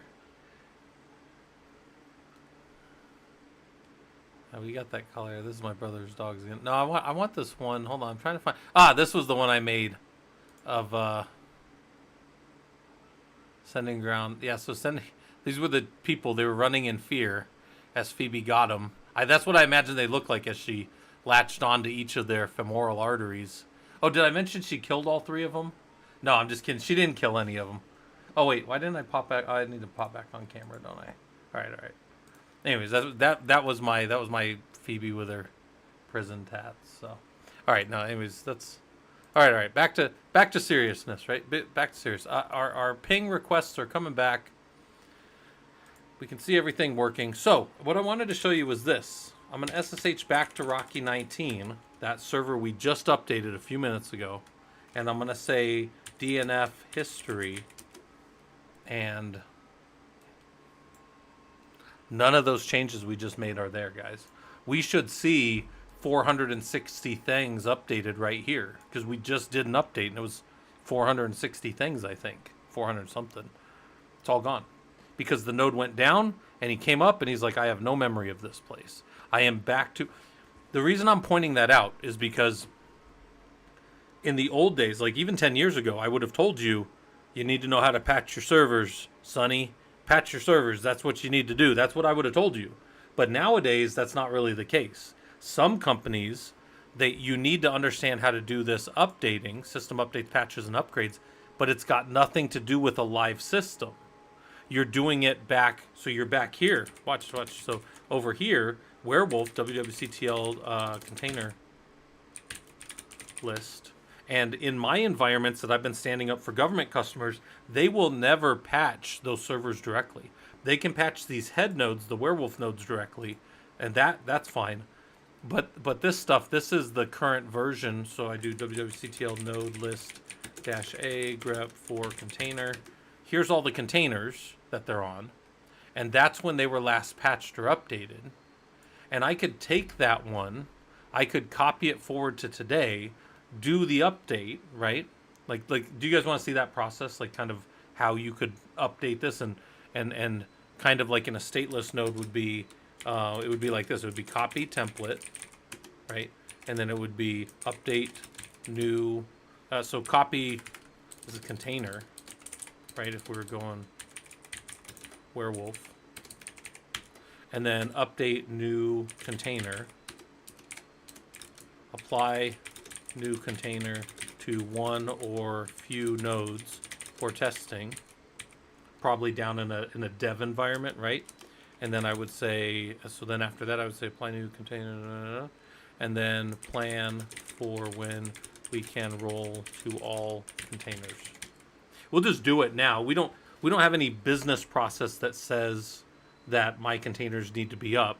Now my servers are up so people can connect in the Prolug labs. So if you're in our Discord, we have Prolug labs, and you can get to 10 of the Rocky nodes right now. The other ones I took off for various troubleshooting reasons when we were doing some of our other stuff. But yeah, we'll do the whole process, right? We'll say, so copy the container. What's that command look like? Well, we steal it from ourselves, history, grep-i container, maybe. And we say, okay, how did we copy that? Let's take this one, wwctl, right here. And let's do real quick, we're going to do a df-h to make sure we have space. We got space on root. Let's do so make sure we have space. Let's check our date today, right? I don't want to be putting the wrong date on there. That would look silly. And we can really we could do whatever we want for this. We don't have to have a naming standard like this. I just happened to use this one, which was then 10 Feb 2025, right? If I wanted to kind of keep 25, we'd just do 25 like that. Boom. Now it's going to copy that over, and this is going to be our new one that we're going to use. And then when we validated and tested it, if we needed space, we could delete that interim one. We would probably I like keeping this original one because, this is the original one that I built and I set up. And really, I could go from that and update forward every time too if I wanted to. But this one will keep any intermediary changes that I had. Maybe I had updated some things in this one, and I'll roll them forward. Some people never want to do that. Some people are like, you know what? No, we will always go from the base one every time. It'll always be a clean install forward. If you ever need to do something that's permanent on there, it'll be done as a delta to the original, and the original will always stay the same. I'm okay with that too. We can run Ansible playbooks against these, and we can do all kinds of stuff here, right? In fact, that's what the Stig one was we were running an Ansible, we were running an Ansible playbook against this one the other night. Some of you guys were in here, and we were running it down in the chroot jail of the environment, right? So anyways, so we're copying the container, which was a wwctl command, right? And it was container, copy, source container over to dest or new container, if you want to think of it like that. And that's how we copied it, right? And then update new container is going to be a wwctl exec command, container exec against new container, if I could spell, new container. And then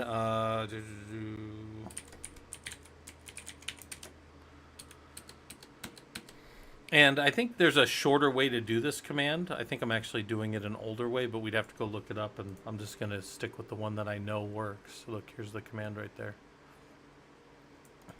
But I know that one will work. And then we'll apply it to a node. And it's right here. It's wwctl node set container, and it'll be new container,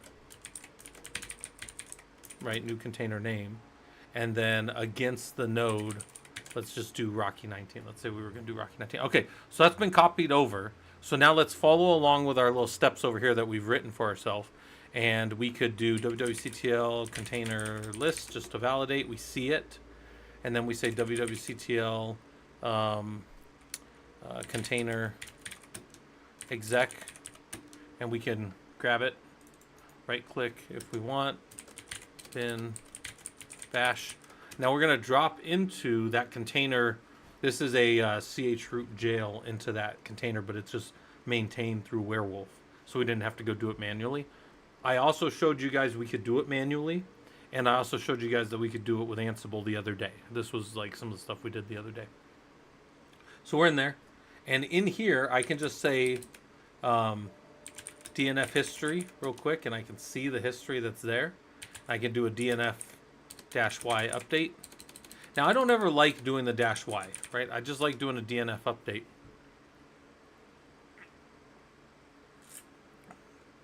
And this is going to tell me what the container wants to update. What the container needs to update, right? According to the metadata of the Rocky Enterprise, and then I think I have Base OS, and pretty sure I have EPEL in there, so it's going to try to update some EPEL tools and that stuff.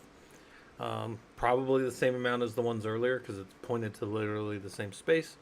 And yeah, it says a few hundred packages. It's got a certain amount of size of things that it's going to need. And we say, okay, yeah, I'll give you that. But let's say before I did that, I go and I review these and I go, you know what? I don't really want to touch any network manager, right? I would go take and exclude, right? So I could say no to this, right? And I could, right now, vi my Etsy DNF, DNF.conf, right?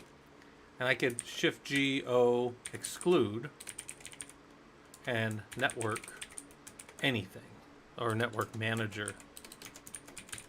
Does have to be capped, just like we saw it. And then now this would no longer get the network manager. I don't want to do that right now though, so I'm just going to get rid of that. I just wanted to show you guys that if we did that, we would no longer get network manager. We could do that with kernel if I don't want. Sometimes we don't want kernels to update, so we do that, right? So is we'll do a DNF update, make sure that it's still the same. By the way, that was cached. Did you see how fast that happened? That was cached.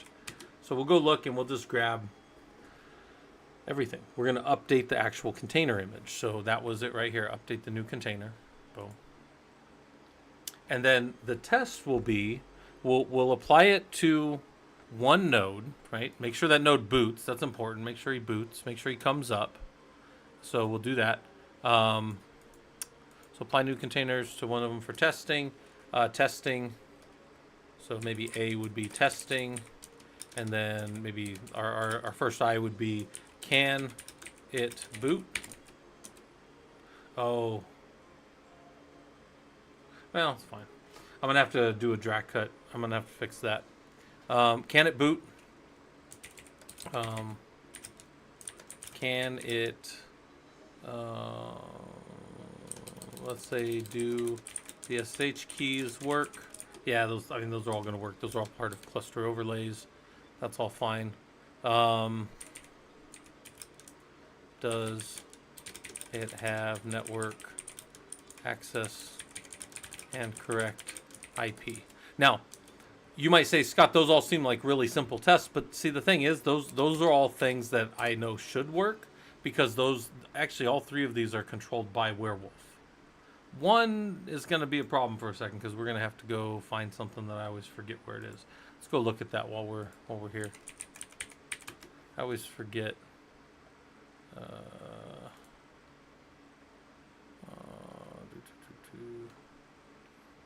Oh, damn it. I always forget, and then I swear that I put it in my notes, and then I don't put it in my notes. Might be over here somewhere.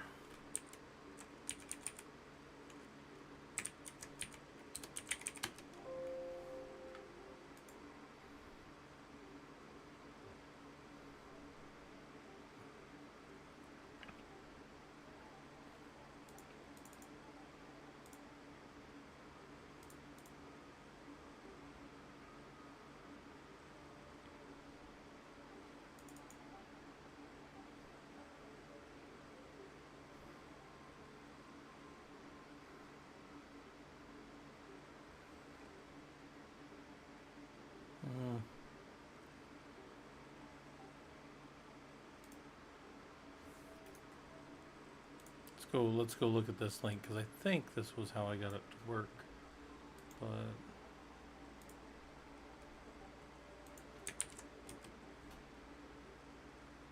nope.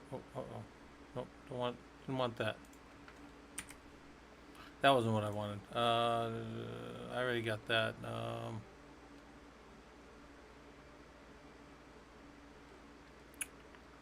is not the right. Oh, I swear, every time I do this, I gotta go look it back up again. Does updating the kernel make it reboot? Reason asking is Fedora install I had to mess around with. I remember machine rebooting on its own after a bit. It doesn't. No, it shouldn't automatically reboot unless you tell it it can. But no, just like a DNF-Y or a yum-Y update won't reboot a box. No, it'll sit there and tell you it wants to reboot if you do like a need restart or you look at Grubby and see that there's a new kernel that you're going to boot to out of Grub. But no, it won't. No, by default, it won't reboot. No. You now if you were using some kind of like Chingopot, if you were doing if you were like in maybe some kind of GUI, and in the GUI you pushed a button that said or you selected something that said when this is done, go ahead and reboot. I can't speak to that, but I can tell you normally it wouldn't reboot. No. So.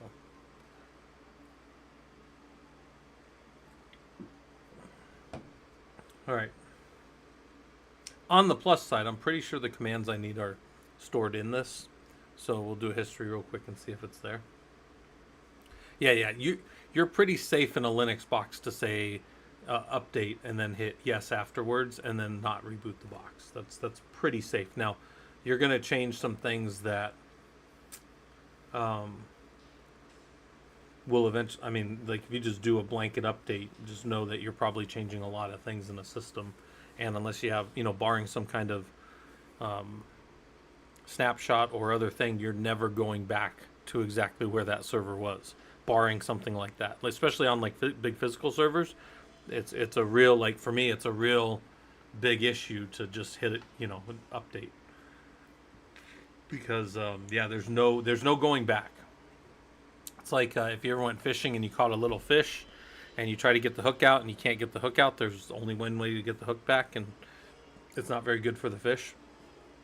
In fact, it tends to be lethal for the fish, and it's the same kind of idea. Like there's nothing we're going to be able to do to put this back to where it was, So, and you can't leave the hook in the fish. That's not good either. So, it's basically night time for the fish. So, all right, history. Let's see if we got the history. It does wipe the history every time. All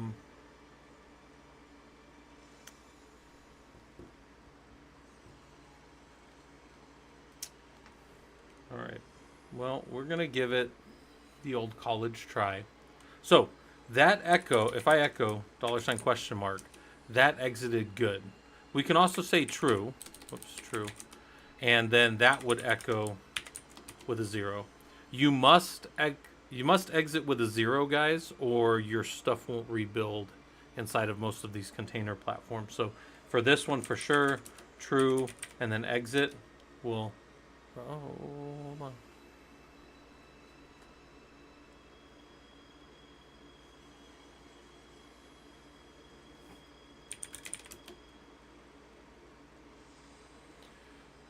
Read-only file system, varlog dnf.log. That's not.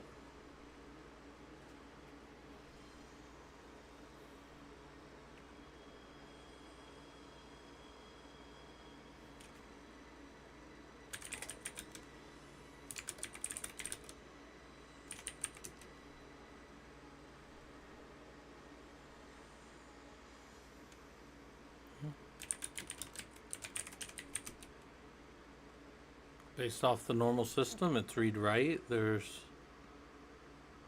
super weird. Oh, hold on. I do think I've seen something like this before.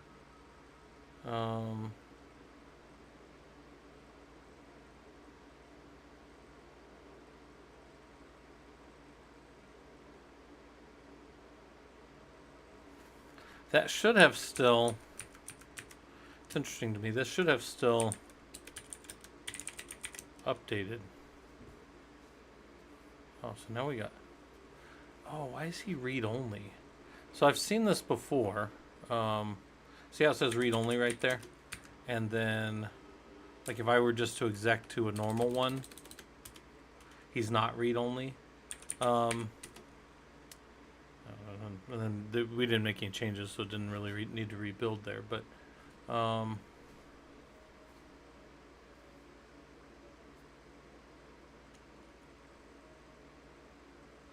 I don't know why that was set to read only, but we're going to go fix it real quick. Hi, not related, but you know maybe how a tool can recover override files and links. I do not, and Recovery Pi and GitHub claim it can do it. Yeah, I don't. Um, like I've used some forensics tools with like Bento and Kali, and I've gotten stuff back off of disks and stuff that have been erased. But I don't like that's not what I do professionally. You know what I'm saying? Like I've done that in labs, and I've been able to like recover stuff that's gone down, but I don't have like a good recommendation for that. I just know that there's tools like that with Bento Linux is a good forensics one, and because what you're going to be basically doing is like forensics to like pull stuff out, and then that or yeah, Bento Linux and Kali Linux I would say are the two. The ones that I would kind of go look at. Hold on real quick. I need to go too far. Live werewolf CH roots.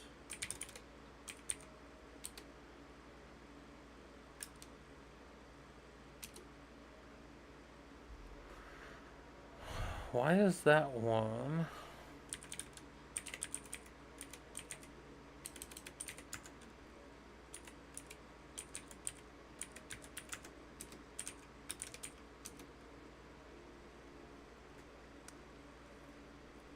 Ah, so he was set. I don't know why he was set this way, but he was set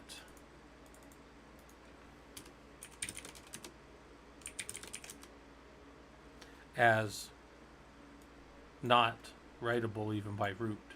So we're going to go fix him. Right? So in this guy, we're going to ch.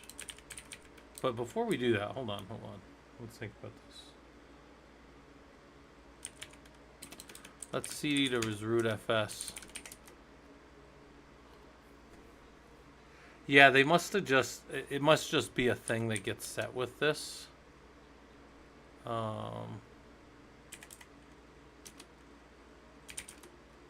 Maybe when you first copy it. So we're going to make it 755.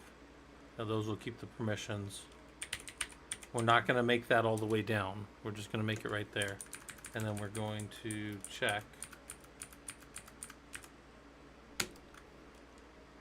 All right. Yeah, okay, so now we're not in the read-only image anymore. Oh, that's the wrong one. It's fine. Wasn't the right one, guys. Don't take the wrong one. This guy. Ah, so he's writable. See how he's not read-only anymore? That's important. So.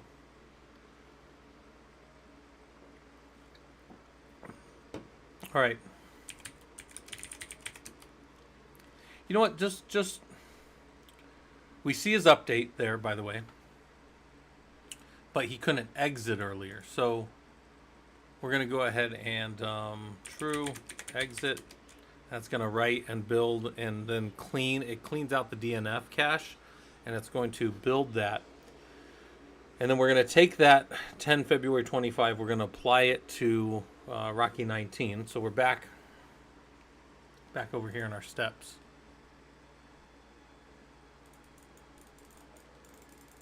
Where do I have that? Job skills. We're over here. And we were down on the stateless stuff, right? And we were doing this, and then we're going to apply. So we've updated the new container, right? And then in there we did DNF update, right? And then validate that it closes correctly. And it's read only. It wasn't read only, so I had to go fix that, right? I don't think I've seen that before. That's kind of an interesting little thing. But anyways, we'll get this to run. We'll see if we can get it to boot. And then where might I have put those nodes? Hold on.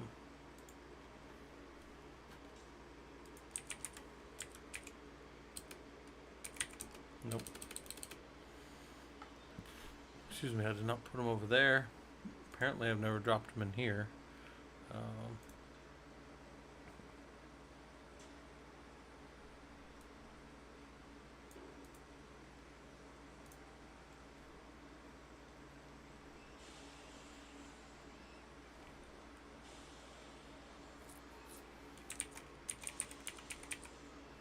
This is how we boot in our environment, is with Drakit. And then we need to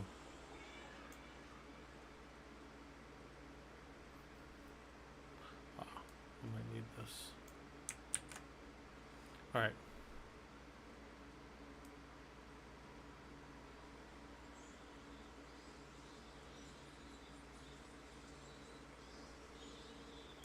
We've got the other Drakit already there, so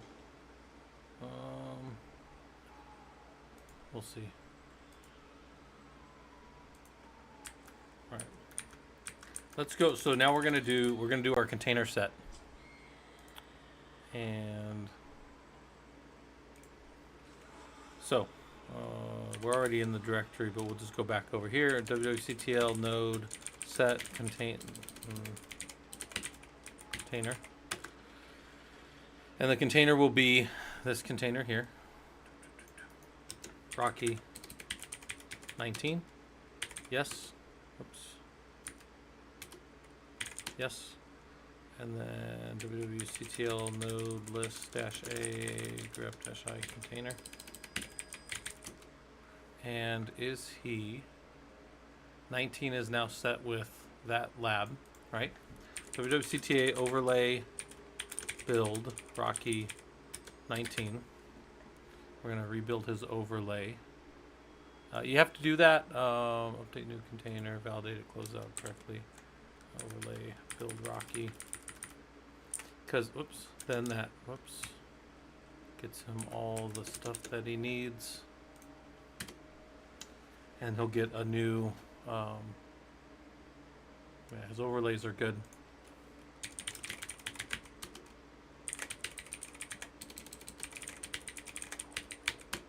Triple reboot.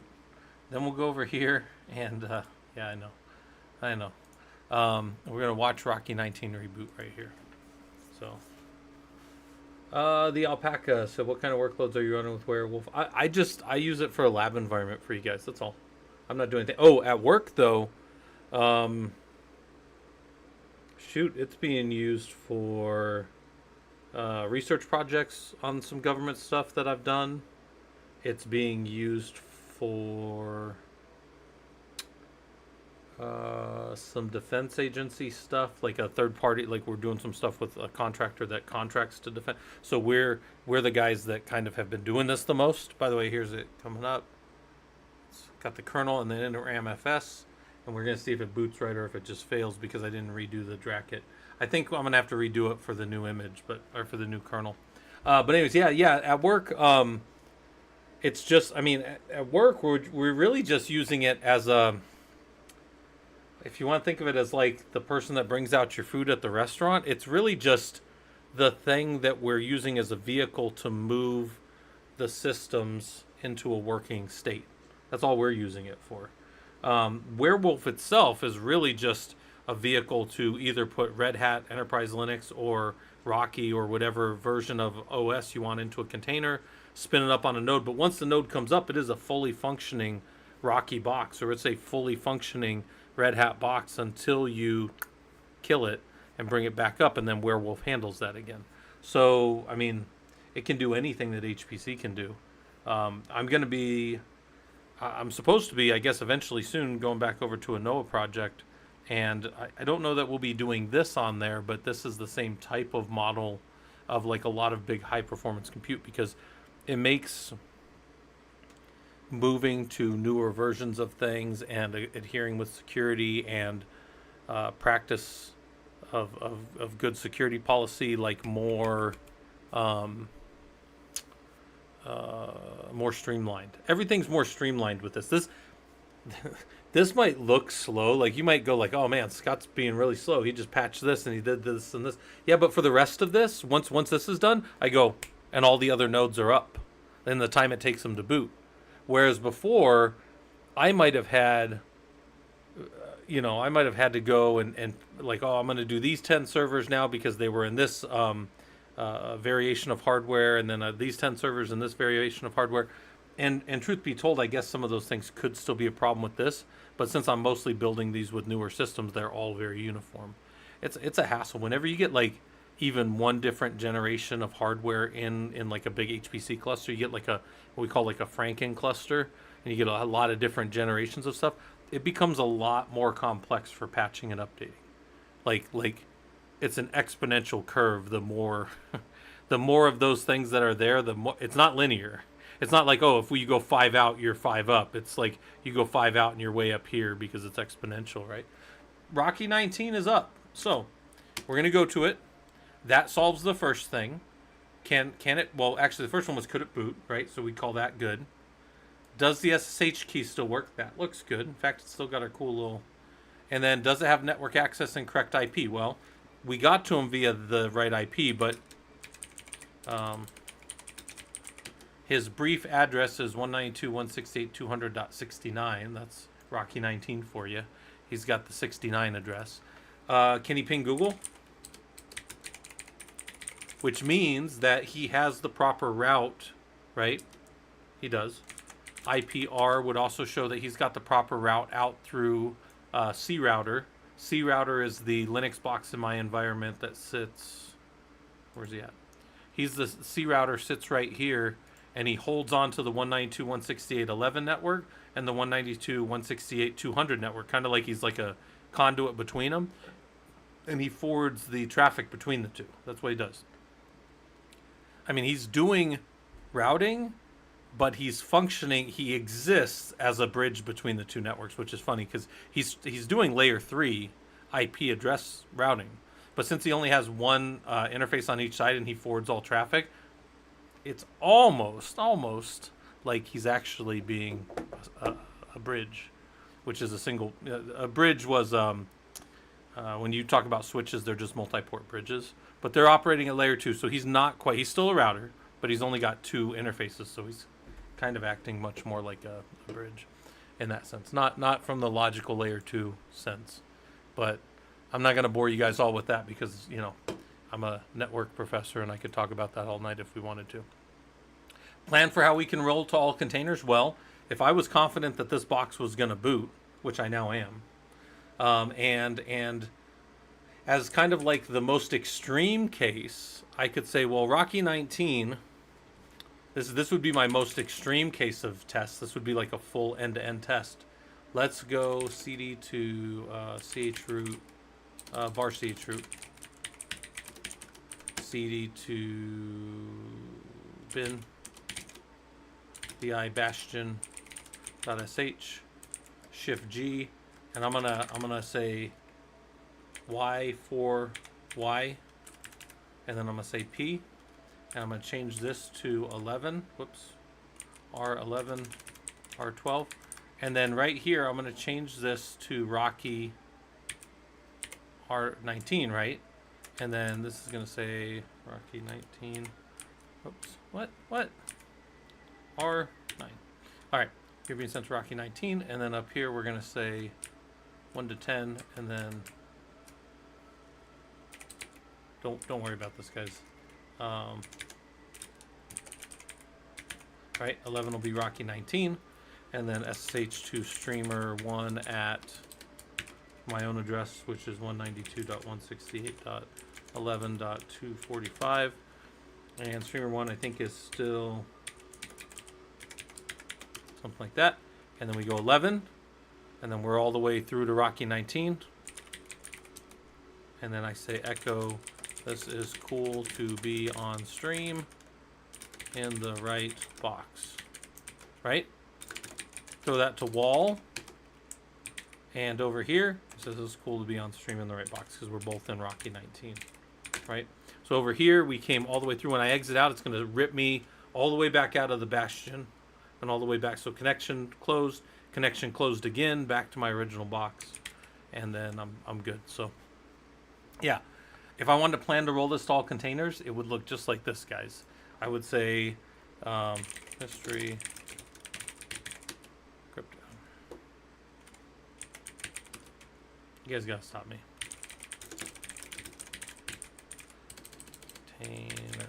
You guys gotta stop me, because I will just do dumb stuff. So I can go and I can apply the node set. This was us doing the Kafka stuff. earlier. I should be able to say, let's apply that to multiple nodes. So look at this, when I was setting all of these, you know, this different lab to these different nodes, it looked like that. So I should be able to go something like this. I should be able to say wwctl node list. This is our new version of the node. And I should be able to say, although for some reason this doesn't always work right, and I should be able to say 1 to 18, right? And the problem with this is it says, are you sure you want to do this on only 2 nodes? So that's not hitting all the nodes, right? I'm curious which ones it would hit, but maybe we say 1 to 10 and then 11 to 18. And that still only says 2 nodes. That's super weird, man. I don't know. I don't know why that sometimes works just fine and sometimes doesn't. Like this one right here should say 10. Nope. I have no idea. No. Maybe you gotta do it earlier. You gotta do it over here. Let's try over here.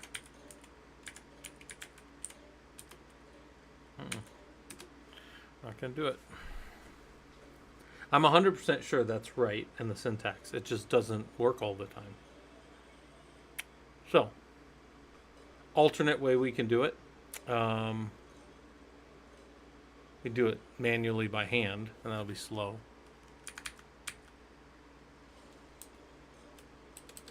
I want to try 10 to 19. Hold on. Only 2. Alright. I'll prove to you guys that I'm not lying, right? Like, prove to you guys I'm not, like, I mean, I'm crazy, but crazy for other reasons. Let's go set multiple nodes. Nodes in Werewolf. Right? Node configuration. You don't want Werewolf 3, you want the more current ones. Node provisioning.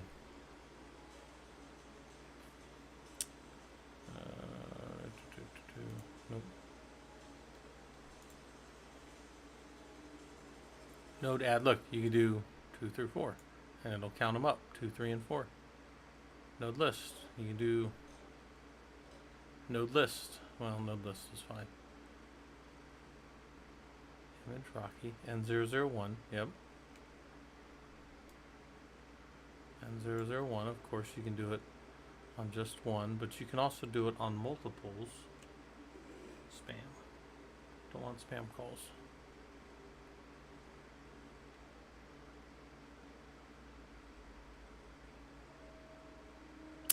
I guess we could use sed to do it as well if we wanted to. SED.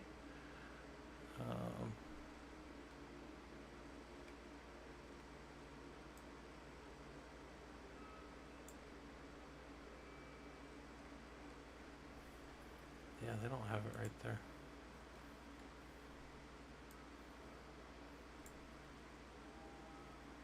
Anyways, you can definitely do it.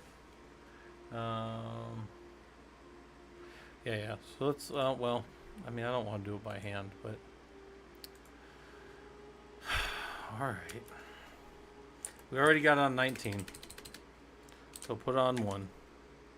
I think we do dash force. Oh. Yes. So automatically do it. Yeah. Well, so we could do it. Yeah.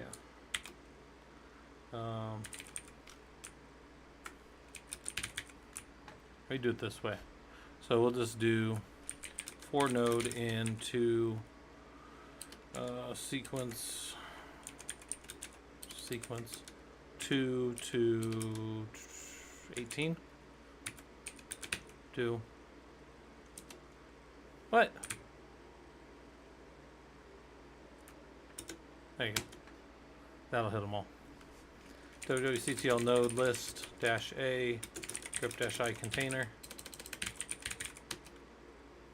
and they're all set now to 25.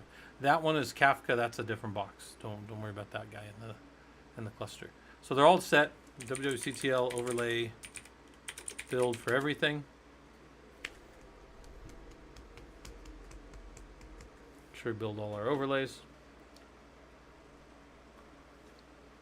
Yeah, I wasn't going to type that out 19 times. I was gonna. My laziness will take over that. All right, that's done, and then let's get them all for uptime real quick. Make sure I can hit them all, and then we'll hit them all with a reboot. We'll just hit 19 again. He can go over just to do it. All right. Boom. Reboot them all. So they're going to reboot. Some will come back as errors, but it's because they rebooted before they returned a value. And then we'll just go watch any one boot. Doesn't really matter which one we watch. We can just see our systems boot. So this is one of these things where, so this, like that tooling right there, all the things that we just did, we would probably have a little longer burn-in, probably have a little more testing, probably test against some different variations of maybe personalization of the node. But the base container of those, that's what we just updated. So we'll watch that boot real quick. And then we'll go back and look at our jobs again and see what the different jobs that we could go work for. Let's see, consoles. Console should be booting up. Well, we did just hit 19 nodes in the same server at the same time, so we'll see that server go a little high on, because performance will go up a little bit because all the nodes are booting. Yeah, so you'll see him use a little more CPU. But yeah, let's go watch Rocky come up. Remember, this will boot. He won't know who he is. None of these nodes will know who they are. They'll go talk to the Werewolf server. Oh, yeah, that's who I am. Werewolf will tell them everything they need to know. They'll iPXE, pull it all down via TFTP, and boot themselves into their kernel and their init RAM FS. So watch that happen real quick. And then, I don't know, we'll go from there and do something else. Who knows?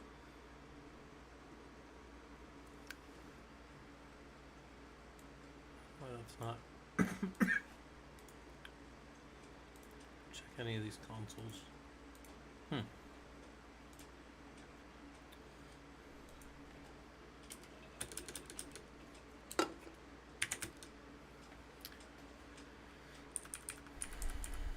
I thought I was going there.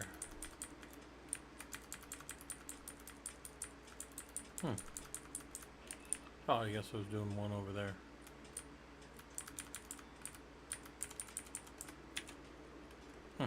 And we finally get to the second topic. Oh, no. Sorry, that was one, that was two. And then this was three.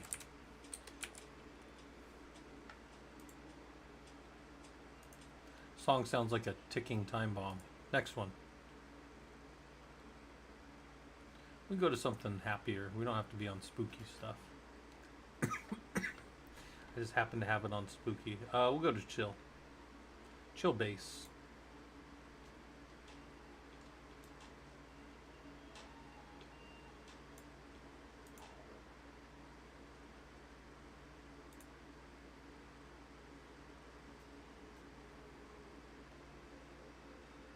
Alright.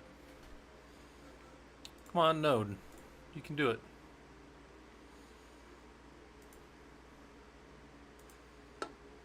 They should all be rebooting. Yeah, there you go.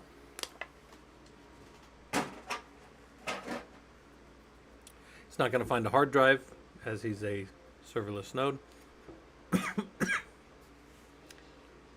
Oh, not serverless, stateless.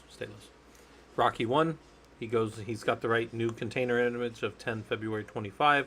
He's got his new kernel and his new init RAM FS.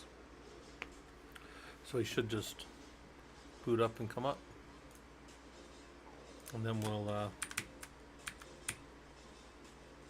give him about, I don't know, 4 minutes. Give all the nodes 4 minutes to come up. Just sit over here and watch them boot.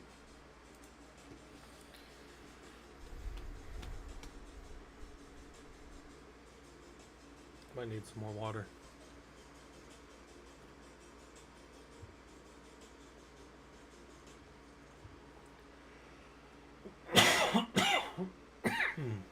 Man. All right. System coming up.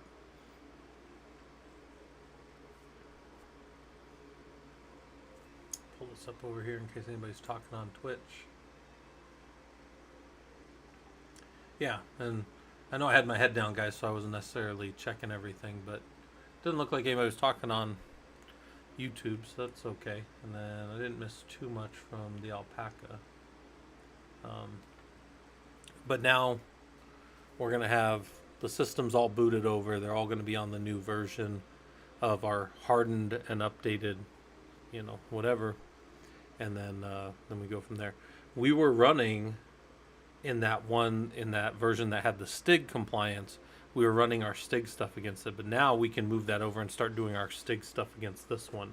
Or we can go back and do it against the original baseline. Like you can, again, where you get your stuff from is going to be a matter of your organization's policy and just what you guys can stomach as engineers, because you've got to keep it running. You've got to keep security happy. You've got to keep operations happy. Linux engineering is about building systems that maintain the security posture and the operational posture of the organization, and you will get pulled in different directions sometimes. So you've got to be ready to support all of it. We happen to have SE Linux on in the lab, and the reason we have SE Linux on is because I wanted you guys to be able to use it in some of the labs, right? Like actually see what the labeling looks like and see what the errors look like. If you go turn on an Apache web server, it's in permissive mode, but you can see that all these things would have been blocked. And then you could use that to generate your fixes, right? You could use audit to why and figure out why things are. Well, that's why, like the question. Yeah, audit to why is like a little it's a Python module that will check, and then it'll validate the logs, what are happening with SE Linux, and it'll show you how to fix them. So it's kind of a nice little, if you need to write a module, it gives you all the module code, you just drop it in and then install it.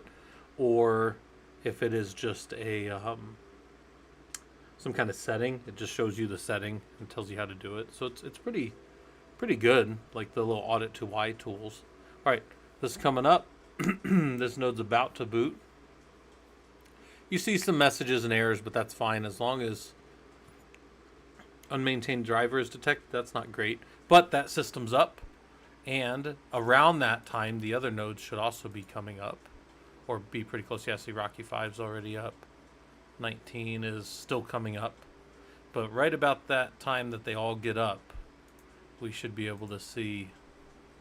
Yes, so they're all doing their SE Linux stuff. They're all working on the disks. And then right around that time, this should get done. And then we'll go from there. All right. So look at that. We only did 2 of them. We've been talking about that for, an hour? Probably at least an hour. But there's no shortcut to a lot of this. I show this stuff to you guys, and I like to talk about this stuff on stream because it helps keep me sharp in some of these areas. But also, it's like, you guys, there's no real shortcut on this. You got to spend time and get better at this and learn this stuff. Look, there, it's showing the uptime, 2 to 3 minutes on all those, so they were all up and ready. Now I could do, I could tell you guys, hey, you guys can get in the nodes if you want, or I could say, hey, the lab has been updated with the new version of whatever we're doing, right?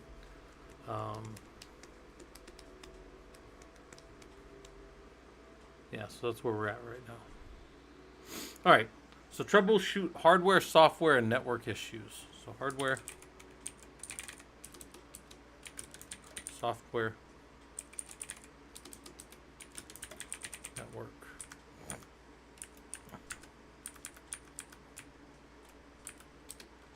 So, where do we look for hardware issues. Use it or lose it. Yeah, I think for me, it's just I tell you guys, and some people probably think I'm joking, but this is 100% true. They've been trying to make me a manager for 20 years. Everyone I've worked with, everywhere I've been, they invite me to more and more meetings. They try to get me to do more stuff. They try to get me to take responsibility for stuff, and I'm just, oh, we don't do that here, right? Like I just want to be an engineer. I just want to be good at engineering. So, yeah, we want to go look at our system. Rocky 19, clear them up, go back in just because that's a cool little message. Yeah, D-message, grep for maybe error, kernel, and it doesn't matter if it's capital or lowercase, and maybe, I don't know, warn, and then I'll get anything coming out of there that is maybe kernel or warning or error, or maybe I say take kernel out because kernel's gonna be there no matter what. But maybe, we just saw that earlier, right? There was a unmaintained drivers detected IP set. Now, if we start having, if we don't have any networking problems and everything's fine, I'm gonna ignore that. But if I start having networking problems when I start doing some of my load tests and some of these other tests that I'm gonna run into, with my dev teams and stuff, and again, we're doing this down in our dev environments before it ever goes to prod, and they start having problems where I can detect TCP errors, right? I'm watching TCP errors happen on the line that weren't normally there at a higher rate than normal. I'm probably going to go try to look at that first. That's probably going to be one of the first things. If it just runs, I'm never going to worry about that because it's just a warning. Unmaintained drivers detected. Maybe we're not even using that. Like, we could dig into that, but that's not necessarily the kind of thing that's gonna stop everything, right? Yeah, I'm a big fan of D-message, especially when I'm building systems out. And if I'm adding hardware, D-message is key because it's going to show me that the hardware was read. So other tools in hardware are LSPCI. LSPCI, so we're going to have D-message. We're going to have LSPCI, and there's a whole slew of LS commands. But LSPCI would show me, so let's just say I was on this box, and then I was over here, and let's pretend for a second.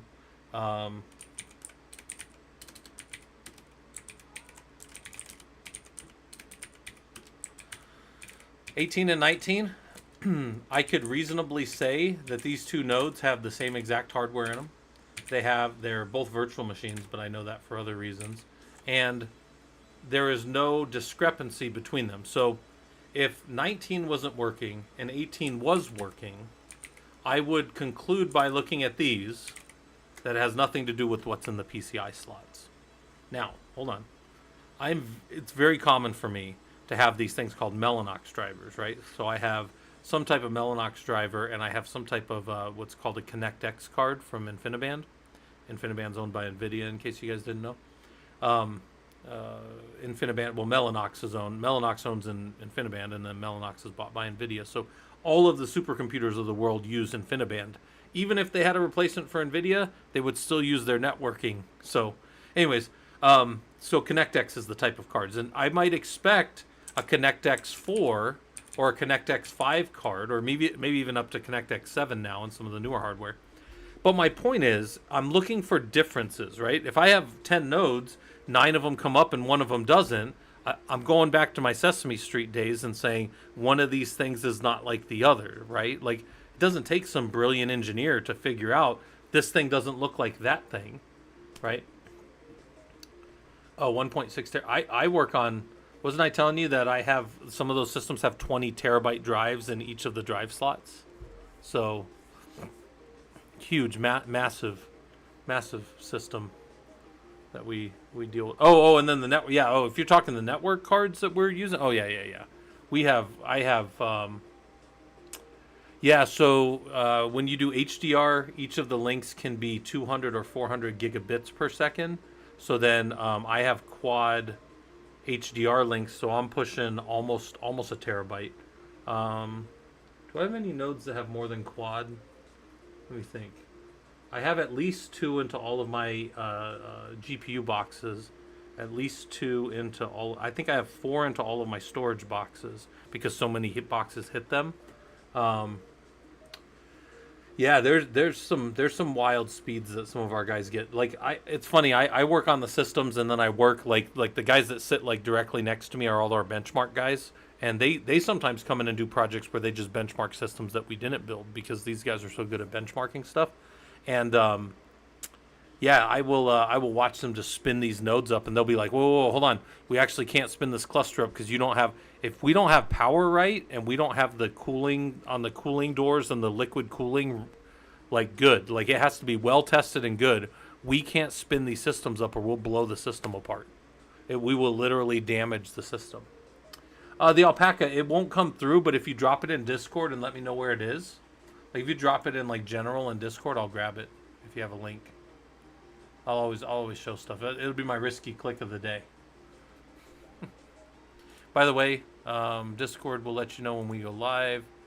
Some people are talking some job stuff, so that's always good. I think somebody asked, somebody wanted me to look at their resume, but I don't think they've sent it over yet.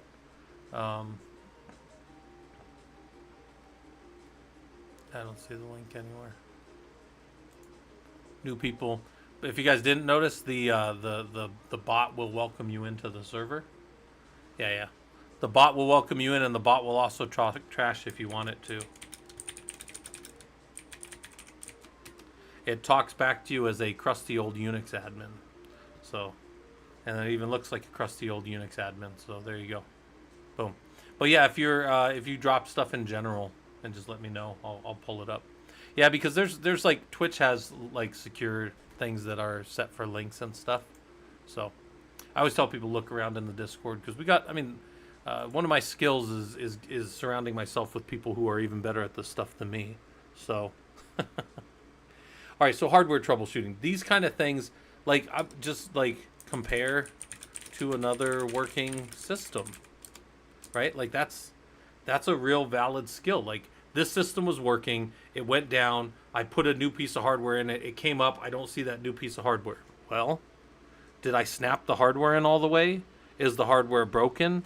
Is, what are the things, like what do I see in dmessage? Because dmessage will tell me if it's trying to talk to something and it's not working right. Like there's all kinds of things. Yeah, soldering iron. Yeah. So there's a lot of stuff to troubleshoot there. Software. What can you do with software? You can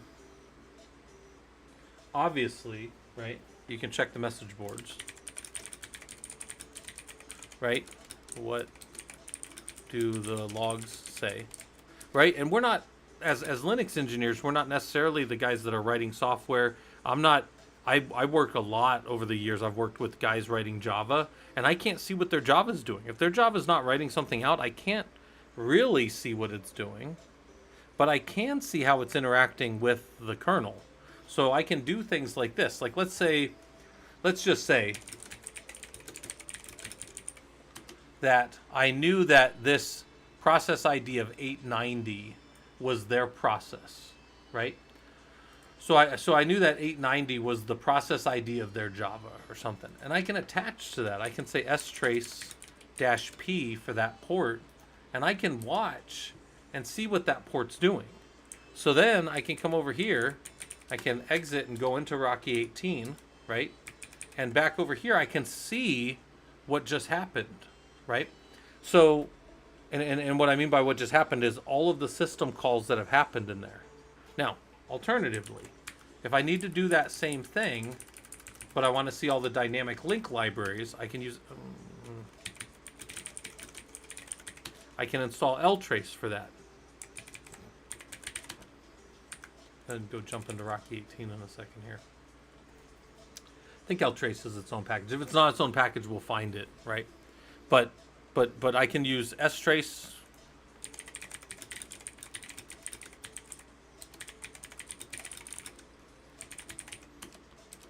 Ltrace. See how it uses dynamic libraries. Right? These are things that we can watch. It's ltrace. Right? Yep. I want to download ltrace on here. I'm going to do that same command then and do ltrace, right? Come back over here, relog into the box, and over here, I can see what my system did as that connection happened. Now, guys, I would not be in the business, if I were you, of troubleshooting, you know, systemd and like open source packages that you've downloaded and that kind of stuff. Also, if you go modifying those and recompiling them, I had a question the other day about like what version of a kernel should I use in the enterprise and how do I add these things. You can add kernel modules and you can remove kernel modules, but if you recompile a kernel, I guarantee you Rocky, RHEL, SUSE, SLES, and Ubuntu Canonical, none of them are going to support that kernel that you recompiled in your lab. They are only going to support kernels that they gave you completely packaged.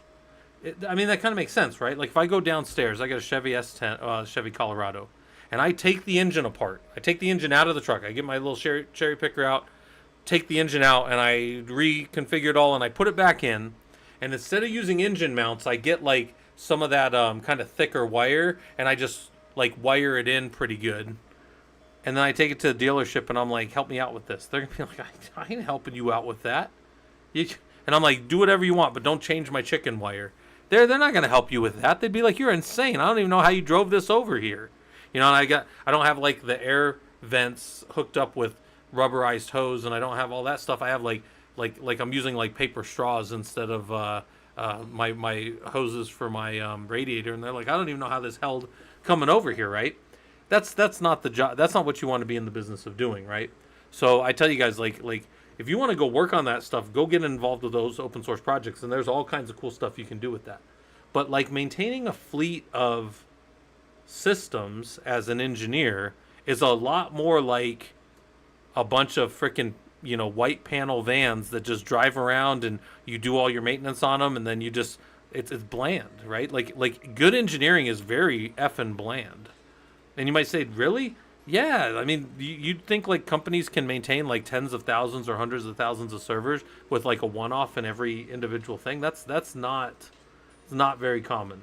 Most of their core stuff is very much standardized, and the way that they deploy things and the way they do things is very standard. Oh, sure, once it comes up, it can get different personalization and stuff, and that's all, you know, part of maturity of the system. But my point is, you do not want to be in the business of like recompiling your own kernels unless you want to completely maintain all the support. Can't do that on government contracts, so you have to have a customer to. The government has to have somebody to call. They won't take a system that doesn't have support. So that's an important thing.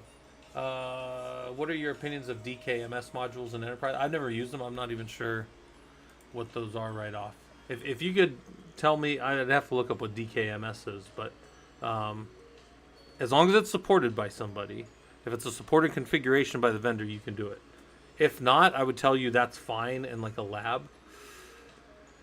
Oh, well, ZFS is one of those ones. I'm pretty sure last time I heard Linus yelling about it, it was not going to ever be supported. So I would tell you, you can do any kind of thing you want to try to extract like the last little bit of speed out of a system.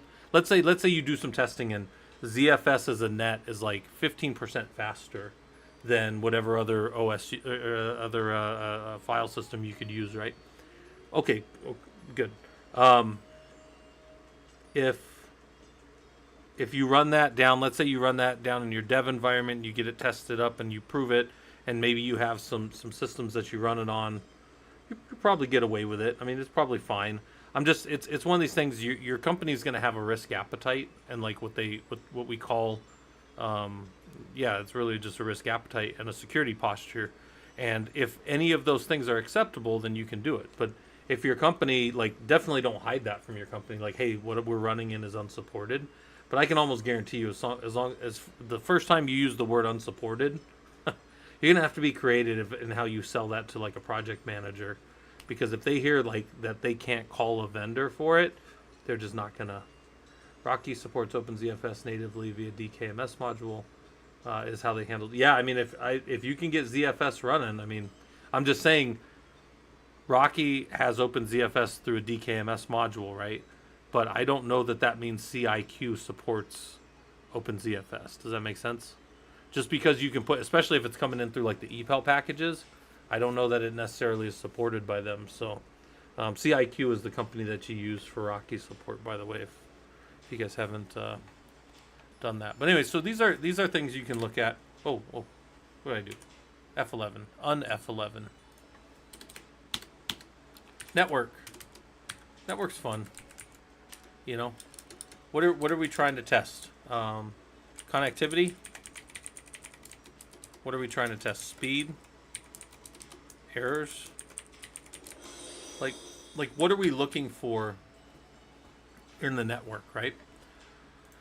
So connectivity, obviously, we have ping, Google. And if you ping Google or something now, you've got DNS name resolution, so you know that that's working. You know up and down the stack that you've got things. Obviously, you're going out your route. You're getting to some hierarchical routing function that's getting you out of the system and out to Google. So that's good. Pinging anything outside of your organization is a great initial test. But maybe your devices aren't supposed to connect outside of the system. So maybe the only place you can ping, maybe you're troubleshooting something. The one thing I would always check is, can I ping my default route? Can I ping out to the next hop? So ping 192.168.200.1. Good. What's the next hop from there? If I happen to know that it was 11.1, I see if I can ping that. Maybe I know my networking a little bit because I've built it all, right? Or I'm in an environment where I can go check things like that. So connectivity is there. VPC configurations of running services, but I'm guessing that will be sent to the DevOps team. It's possible, yeah. Yeah, VPC stuff, depending on the service or the provider, and depending on, I mean, your organization may have different. You may say, hey, I really want to connect all my Linux boxes via 22, and your cloud configuration, you know, the cloud standard for security in your organization is we don't use port 22. Nope, we only use this SSM agent. Got to log in, got to use a tool, get into SSM, execute your scripts. Oh, you can go put your scripts over in S3 and then execute them. So now, what does that mean? That means I have to be very sure that my script is going to work. I have to be I have to have tested it extensively before I go through a process like that, where I'm over here executing SSM and pulling something out. That's a lot. Yeah, and maybe we connect into a Bastion host and then jump in. Most of the stuff that I work on is air gapped. So there's no connection in except through a Bastion. If you can even get in, it's through a Bastion host and that kind of stuff. Also, you don't want connectivity suddenly where you don't want. Yeah. So most of my systems are locked down. Most of the government systems I build are locked down via being on the networks that they're on, and then we punch holes to let them in only through Bastions. And that Bastion, that Bastion process looks exactly like what I always explain to you guys up in my GitHub, where we set up the Bastion and then you guys can connect in. Yeah, air gapped. If anybody ever wants to know what air gapped looks like, it looks like this right here. So hold on, that's gonna be bright. So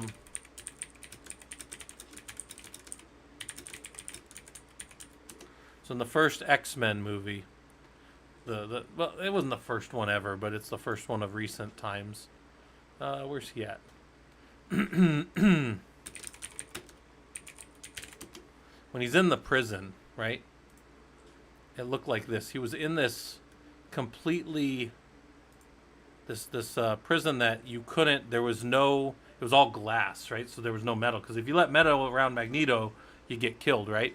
So it kind of looked like this, right? It completely air gapped, and that's how our systems are. You can only come in one way, and then if I ever chop that off, it just kills everybody out of the connections. So that's what it looked like in the movies. Right, he just sat in this little glass cage. And then this was when he was the guy had the iron in his blood, so he like pulled the iron discs out and killed him. Tore everything apart. This is the one that I like to show people. This is the way it really. Open link in open image in new tab. That's what it looked like right there. Right? And that's what like a Bastion host does. Metal gapped. Yeah, don't let them anywhere near. But we call that air gap, where you have no other way to get into that system. Right? Besides the way that we let you in. So That's all Stig stuff. That's all stuff we were talking about earlier. How's Ranger doing? Pretty good. Look at him. He's hanging out down there. All right, connectivity. We test that with ping. We also test that with, I guess you could do trace route. I like to do host, NS lookup,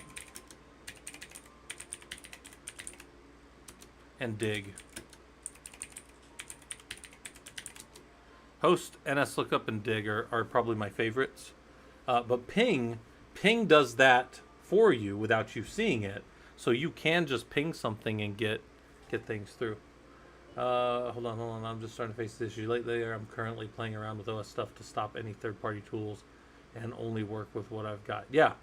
Well, I mean, all we do around here is try to get people trained up, understanding. We're actually looking at real job requirements here, and I'm just kind of dumping, brain dumping down, and then these notes go up in the Discord for anybody that wants them later. But these are all together: host, NS lookup, and dig. Right? Like those are just good. But how about speed? I mean, how could I test speed of a connection? Well, you got iPerf 3. And for iPerf 3 to work, there's a thing about this. You need to have a server and a client for this to work. So let's just say that I've never, and actually, now that I think about it, I never have done this. Whoops, hold on, I don't want to print that. What if I come over here, and I'm on 19 now, so Rocky 19. So clear, we're on Rocky 19 and we're on Rocky 18. And I think I have iPerf 3 on here. And I say, you go ahead and be a server, right? I think it's iPerf-S. I think that's right. iPerf 3. Lowercase s. All right. So he's a server, and by default, he's going to listen on 5201. Now, we could change that if we wanted to, but for now, we'll just leave it on that. And then we're going to jump back over to this guy, and we're going to say iPerf 3 over to Rocky 18. Oops. I need to...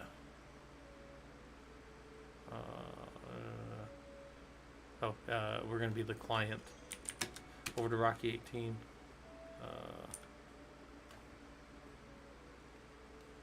-C host. We should be able to just be the client to the server. We shouldn't have to give the port because it'll automatically be 5201. Have this in a lab somewhere, but I guess I could.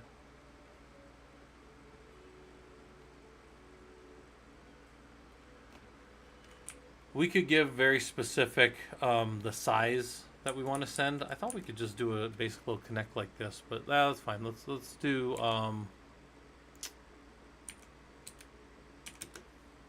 what's the, we'll do -UDP, and we'll do, we're not gonna send a file.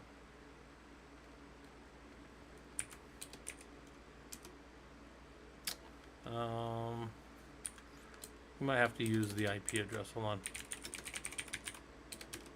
Oh, we can ping them. Okay. File descriptor. We shouldn't need -C host. I want to be a server. Oh, we'll do n bytes. Do something like that.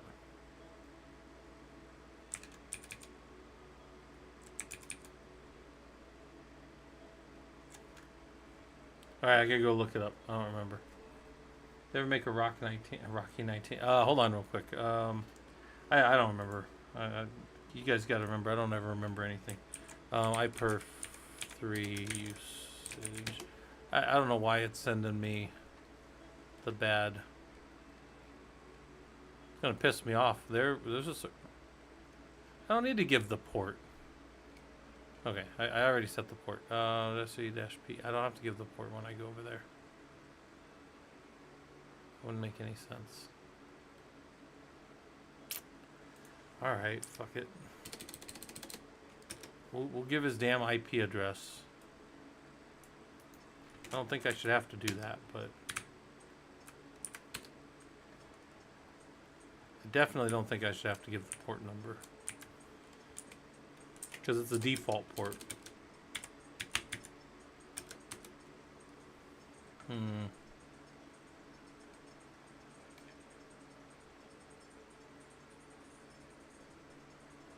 That would definitely be in the client.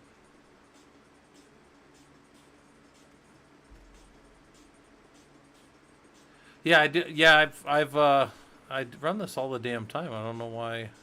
I haven't ran in a while, but I should just be able to do this right here.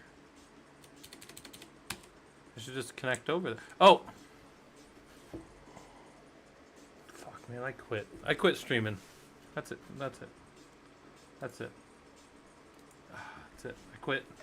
Quit. Quit, guys.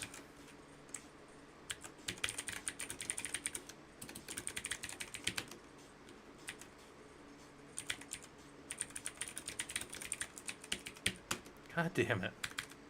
Stupid firewall. Game over, man.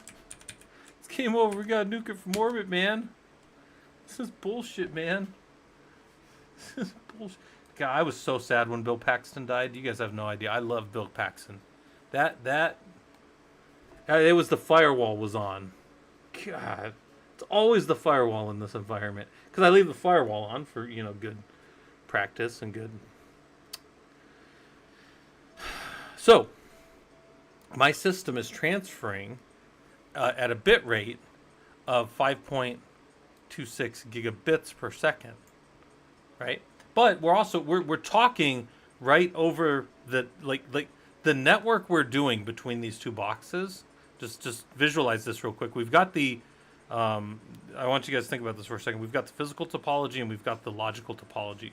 The logical topology says this box goes out, has to find that IP address, it has to know it in its ARP table, and then it can send a frame to it directly over layer 2 because it doesn't have to leave this network, right? Well, check this out. That's logically what's happening, right? Like ARP is telling it that, hey, that guy you want to connect to is that MAC right there, and you can talk directly to him if he's on your network, which he is. And you can tell he's on your network because of your subnet mask, right? Oh, he was great. Yeah, he was the older brother in Weird Science. He was great. Oh, yeah.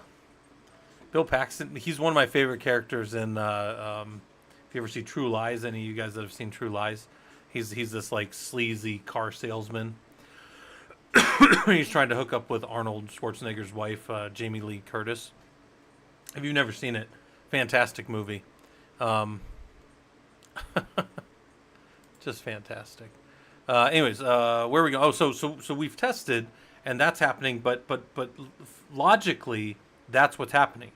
Physically, it never has to leave this box, because 18 and 19 are connected to inside of his memory, his virtual switch. Right? He's got a switch in here that's doing whatever type of switching happens between these networks.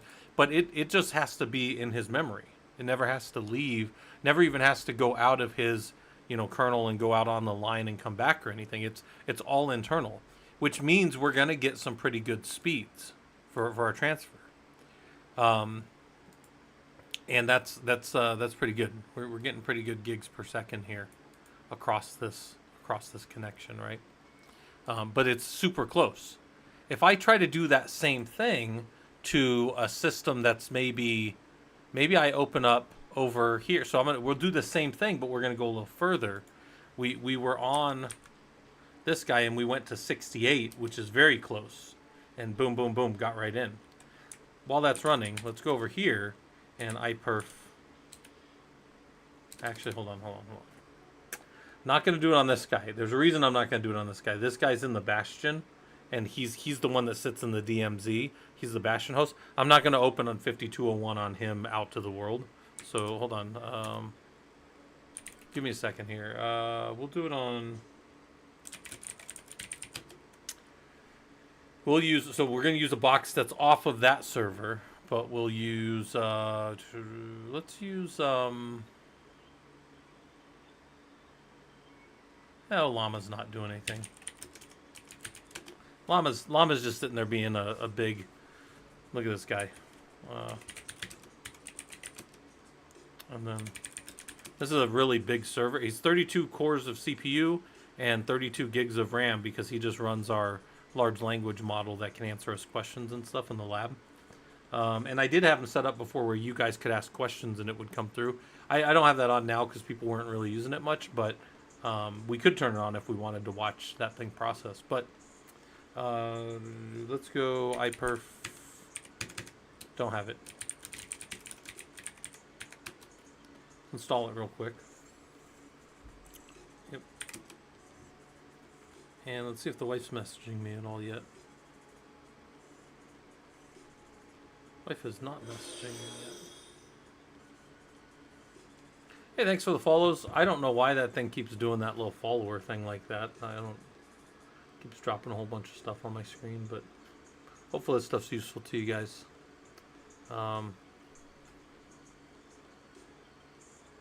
Interestingly enough, does that pop up on the YouTube side? Doesn't look like it does. Anyways, it doesn't matter.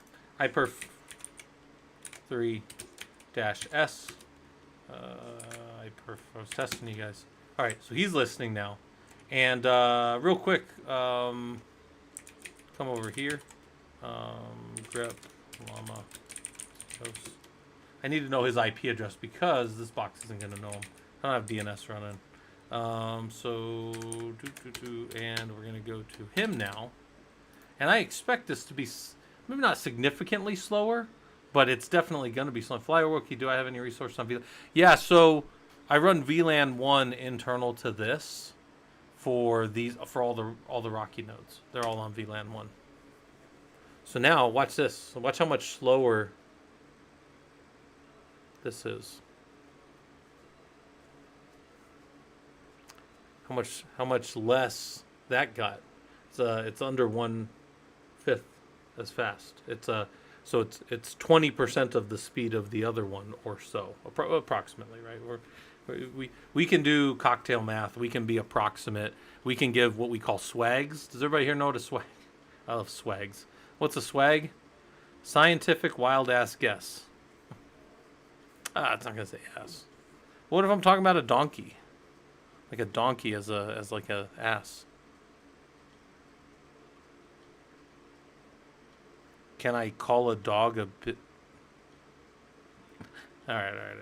What is that? Is that pie?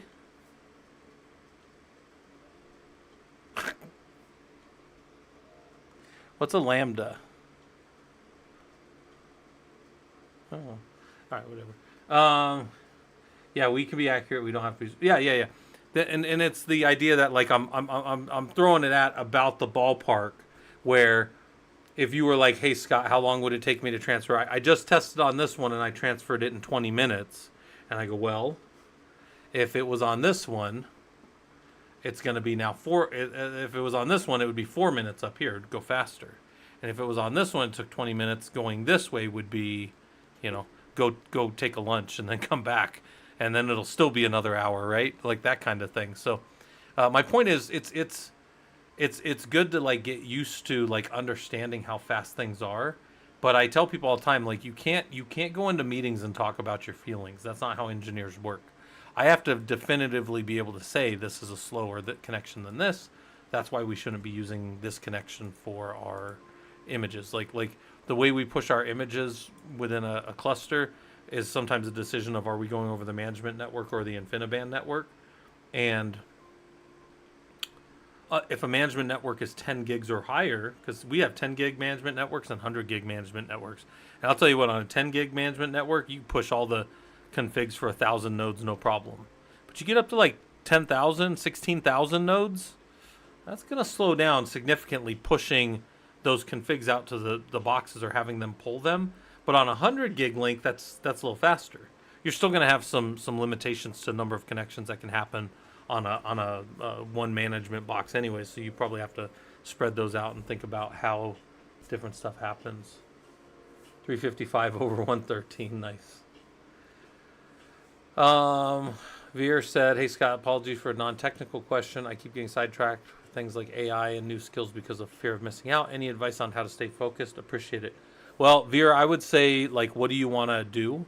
And what I mean by that is this: I don't really do much with AI. I'll play around with it here and there, but like my core job is keeping Linux servers running, right? And then on the college side of things, my core job is keeping college students working through their stuff and understanding how things work, right?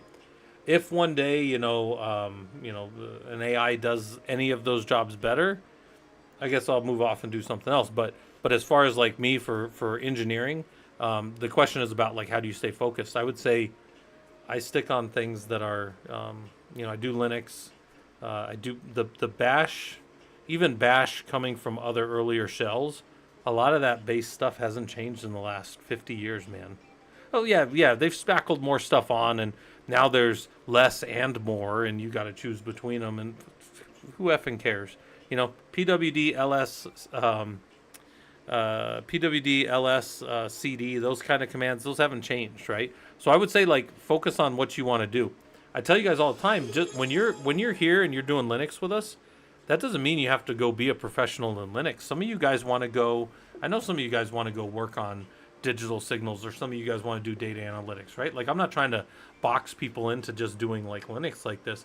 I'm just saying a lot of the stuff you do will be easier if you're in a Linux space and you understand how to troubleshoot and work with it. So, yeah, Veer, I would say just if you want to, I'll give you an example, Veer. Like, do you want to hear? Have any of you guys heard me talk about Socrates before? We talk about the Socratic method here sometimes, and we talk about how you learn by asking questions and stuff. But Veer, I'm going to give you the Socratic way that he taught somebody how to have wisdom like him. If you heard this story before, stop me. No, don't stop me. I'll just tell it. But Wadia, thanks for the subscription. Hopefully, this stuff's useful to you. Yeah, Veer, this is the way that Socrates worked. He was kind of a big guy. He was a wrestler like myself. I'm a wrestler. Been doing it for 20 years, right? Well, it's Brazilian Jiu-Jitsu, but I just say wrestling so people don't karate chop me. But the point is, he was a big guy, and he had a acolyte one time come up to him and say, "Hey, I want to be wise like you. Like I'll do anything. Tell me how to be wise like you." And he goes, "Okay, well, meet me down in the surf, right? Meet me out in the surf in the morning, and I'll teach you how to be wise like me." Now, have you heard this one, Veer? If you haven't heard this one, I'll tell it to you. But if you guys have all heard it, I'll go do something else because I don't tell this great, but I like telling it. So, anyways, the point is, the guy says, "Yeah, I'll meet you out there." So he meets him out there, and he's like standing, shoulder, like almost chest in the water. And Socrates says, "Well, what do you want?" And he goes, "Well, I want to have wisdom like you." And he goes, "All right." So he grabs the guy and he holds him under for about 15 seconds. And the guy's like smacking on him, and he pulls him up and he goes, "What do you want?" And he goes, "I want wisdom like you." And he goes, "All right." Holds him under, right? Holds him under for about 30 seconds. And the guy's fighting, and he comes up and he's sputtering, and he goes, "What do you want?" And he's like, I want wisdom. I want wisdom like you, right? So he goes, "All right." And he just holds him under. Just holds him under the water. And the guy's flailing. Arms are, trying to tap out, right? And he just holds him under. And he finally pulls the guy up, and the guy's like limping. He shakes him a couple times, and he says, "What do you want right now?" And the guy goes, "Air. I want air." And he says, "When you want wisdom as much as you want air, you will have it." And what that means is, the first rule of being wise is to seek wisdom, isn't it? Like, and what I mean by that, I'm not saying some, platitudes. I'm not trying to give you guys some platitudes. What I'm telling you is focus on the thing you want to be good at, Veer. So yeah, so the goal is, hold yourself underwater if you have to. Stop chasing. What they call it in Japanese culture, they say the Americans chase the rabbit. Because have you ever seen dogs chase a rabbit for the first time? I don't know if any of you guys have ever seen a hunting dog chase a rabbit, but the rabbit runs like this, and it goes to a bush, and then the next rabbit pops out fresh and runs to the next bush. And rabbits always run in circles, by the way. And they wear the dog down.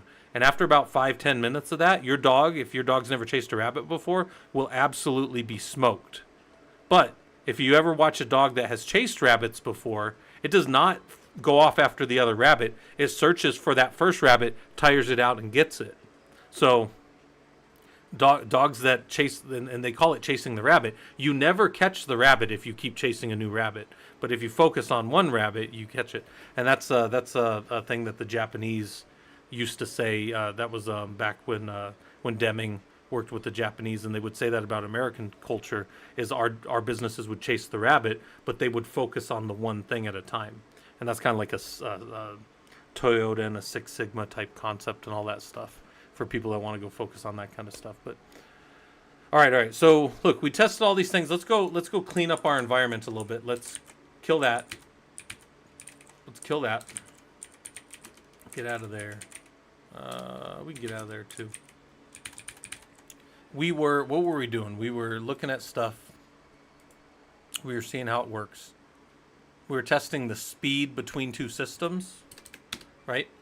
And then we were talking about errors, right? I guess the last one we'll talk about, I'll probably get off here in a little bit. How do we test errors, right? Well, a system logs errors to a certain place, but with TCP, that's not necessarily going to rise up. Your TCP stuff is down at the kernel, so you're not going to necessarily see TCP type errors in, like, if I just do like a tail-f on var log messages or something, I'm probably not going to see this telling me if I'm ever getting any packets being dropped. Nothing like that's rising up to like a system level message. So I go, okay, well, what tools are there that'll look at that? Well, there's SAR. SAR is a great tool. If you just hit SAR like that, it's going to give you some CPU info. And then if you say like SAR, and then maybe you want TCP, SAR dash 10. No, it's not N. It's oh,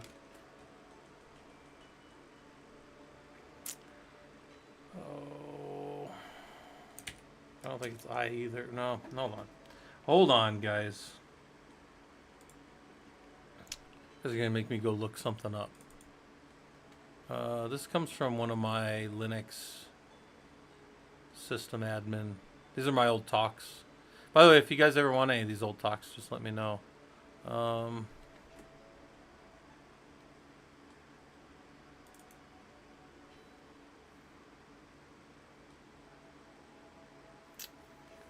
I have it in here? Oh, Sardash. That should have been right. Heck, hold on.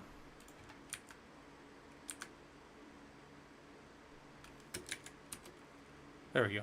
All right, so this every 1 second will show me. I didn't have the interval. This will show me TCP coming in, and this will show me active, passive, and if there's, if everything's going well. And if I wanted to, I could keep a track of this, and I could come over here real quick. SSH to Rocky19. He's still going. I see a little bit of the traffic from his connection. Come back over here, and maybe I go. Let's go back to that llama. Okay, we got to restart the experiment real quick. And over here, we're going to do iperf 3-c. It was over on the other one. Hold on. I just want this one. Yeah. All right. So, good clean packets that are traversing between the two of these as that runs are shown right here. This is as we do our speed test on these between. So over there we're watching Rocky 19 and Llama, and then we're sitting here on Rocky 19 and we're watching it spin up and we're watching it spin down. See that? Spun up, it spun down. Over here, we see that the transfer happened. No problem. We're going to do this same thing again, right? The same exercise again, but now we're going to do eTCP. So I'm going to grab this over here, throw this in the notes. Errors.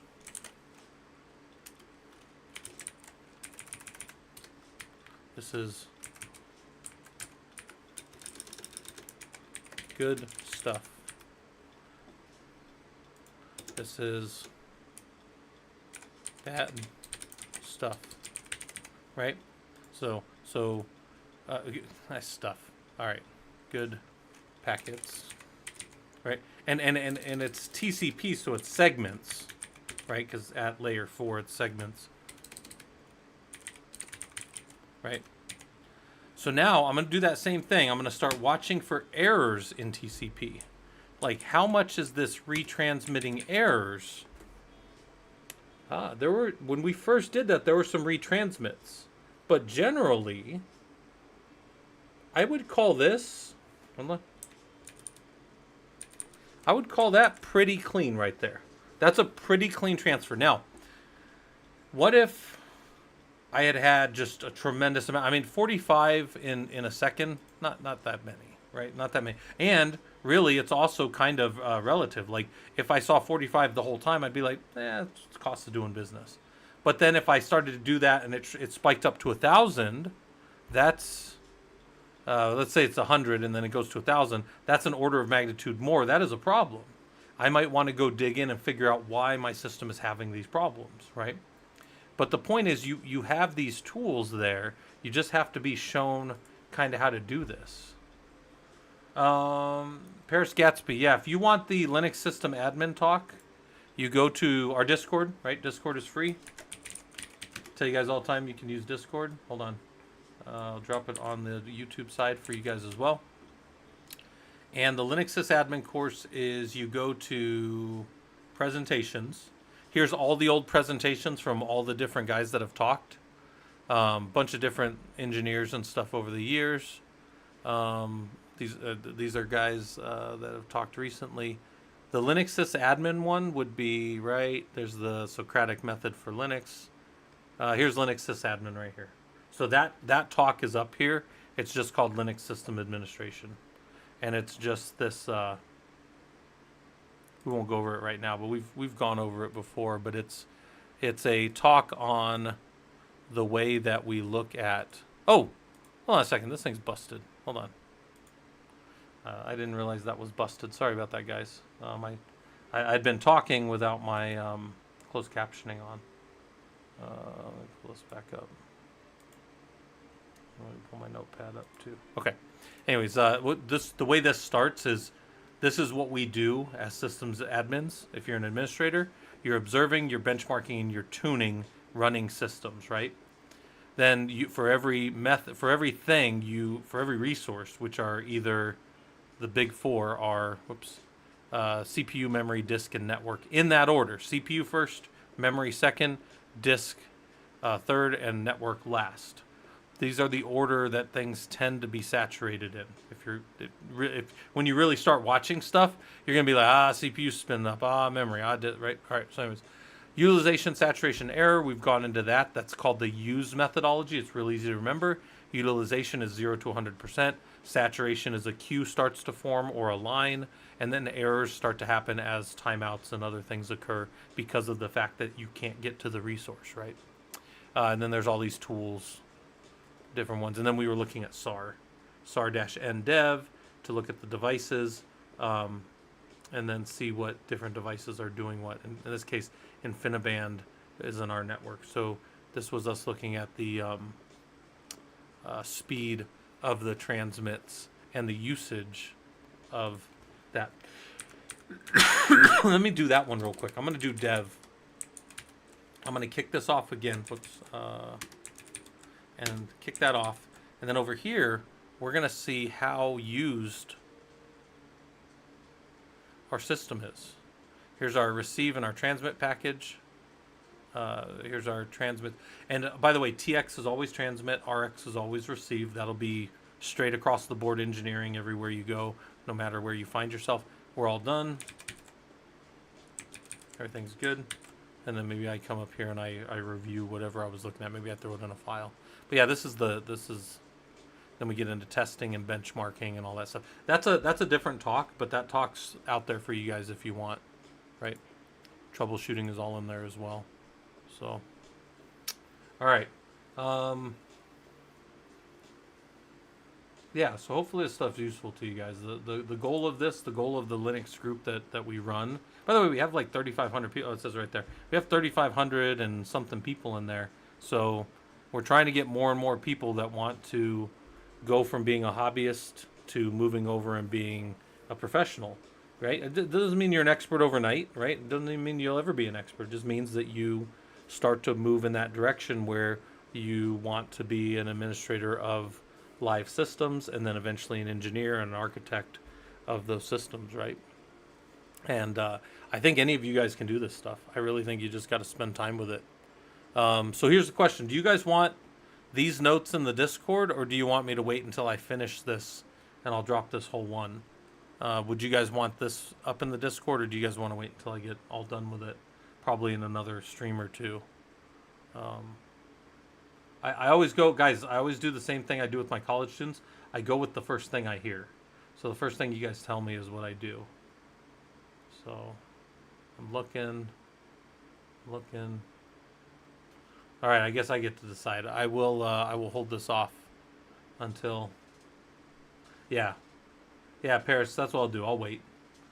But for people that are like, oh, I want some notes that are already there.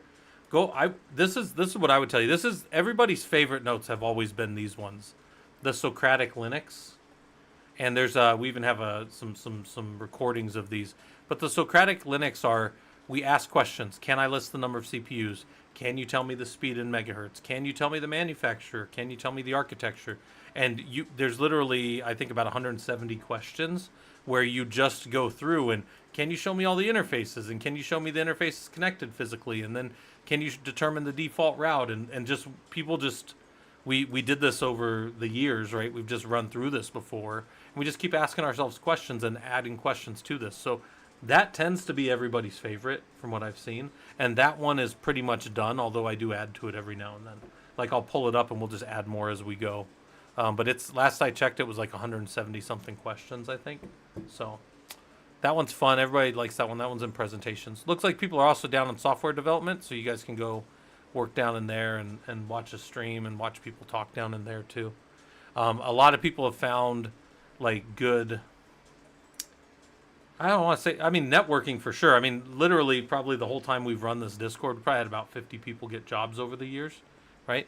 And it's just because you're networking and you're meeting people and you're talking about this stuff and you're feeling more confident in getting jobs and stuff. So, all right. Well, what I'm going to do, I'm going to go find somebody to raid on the Twitch side.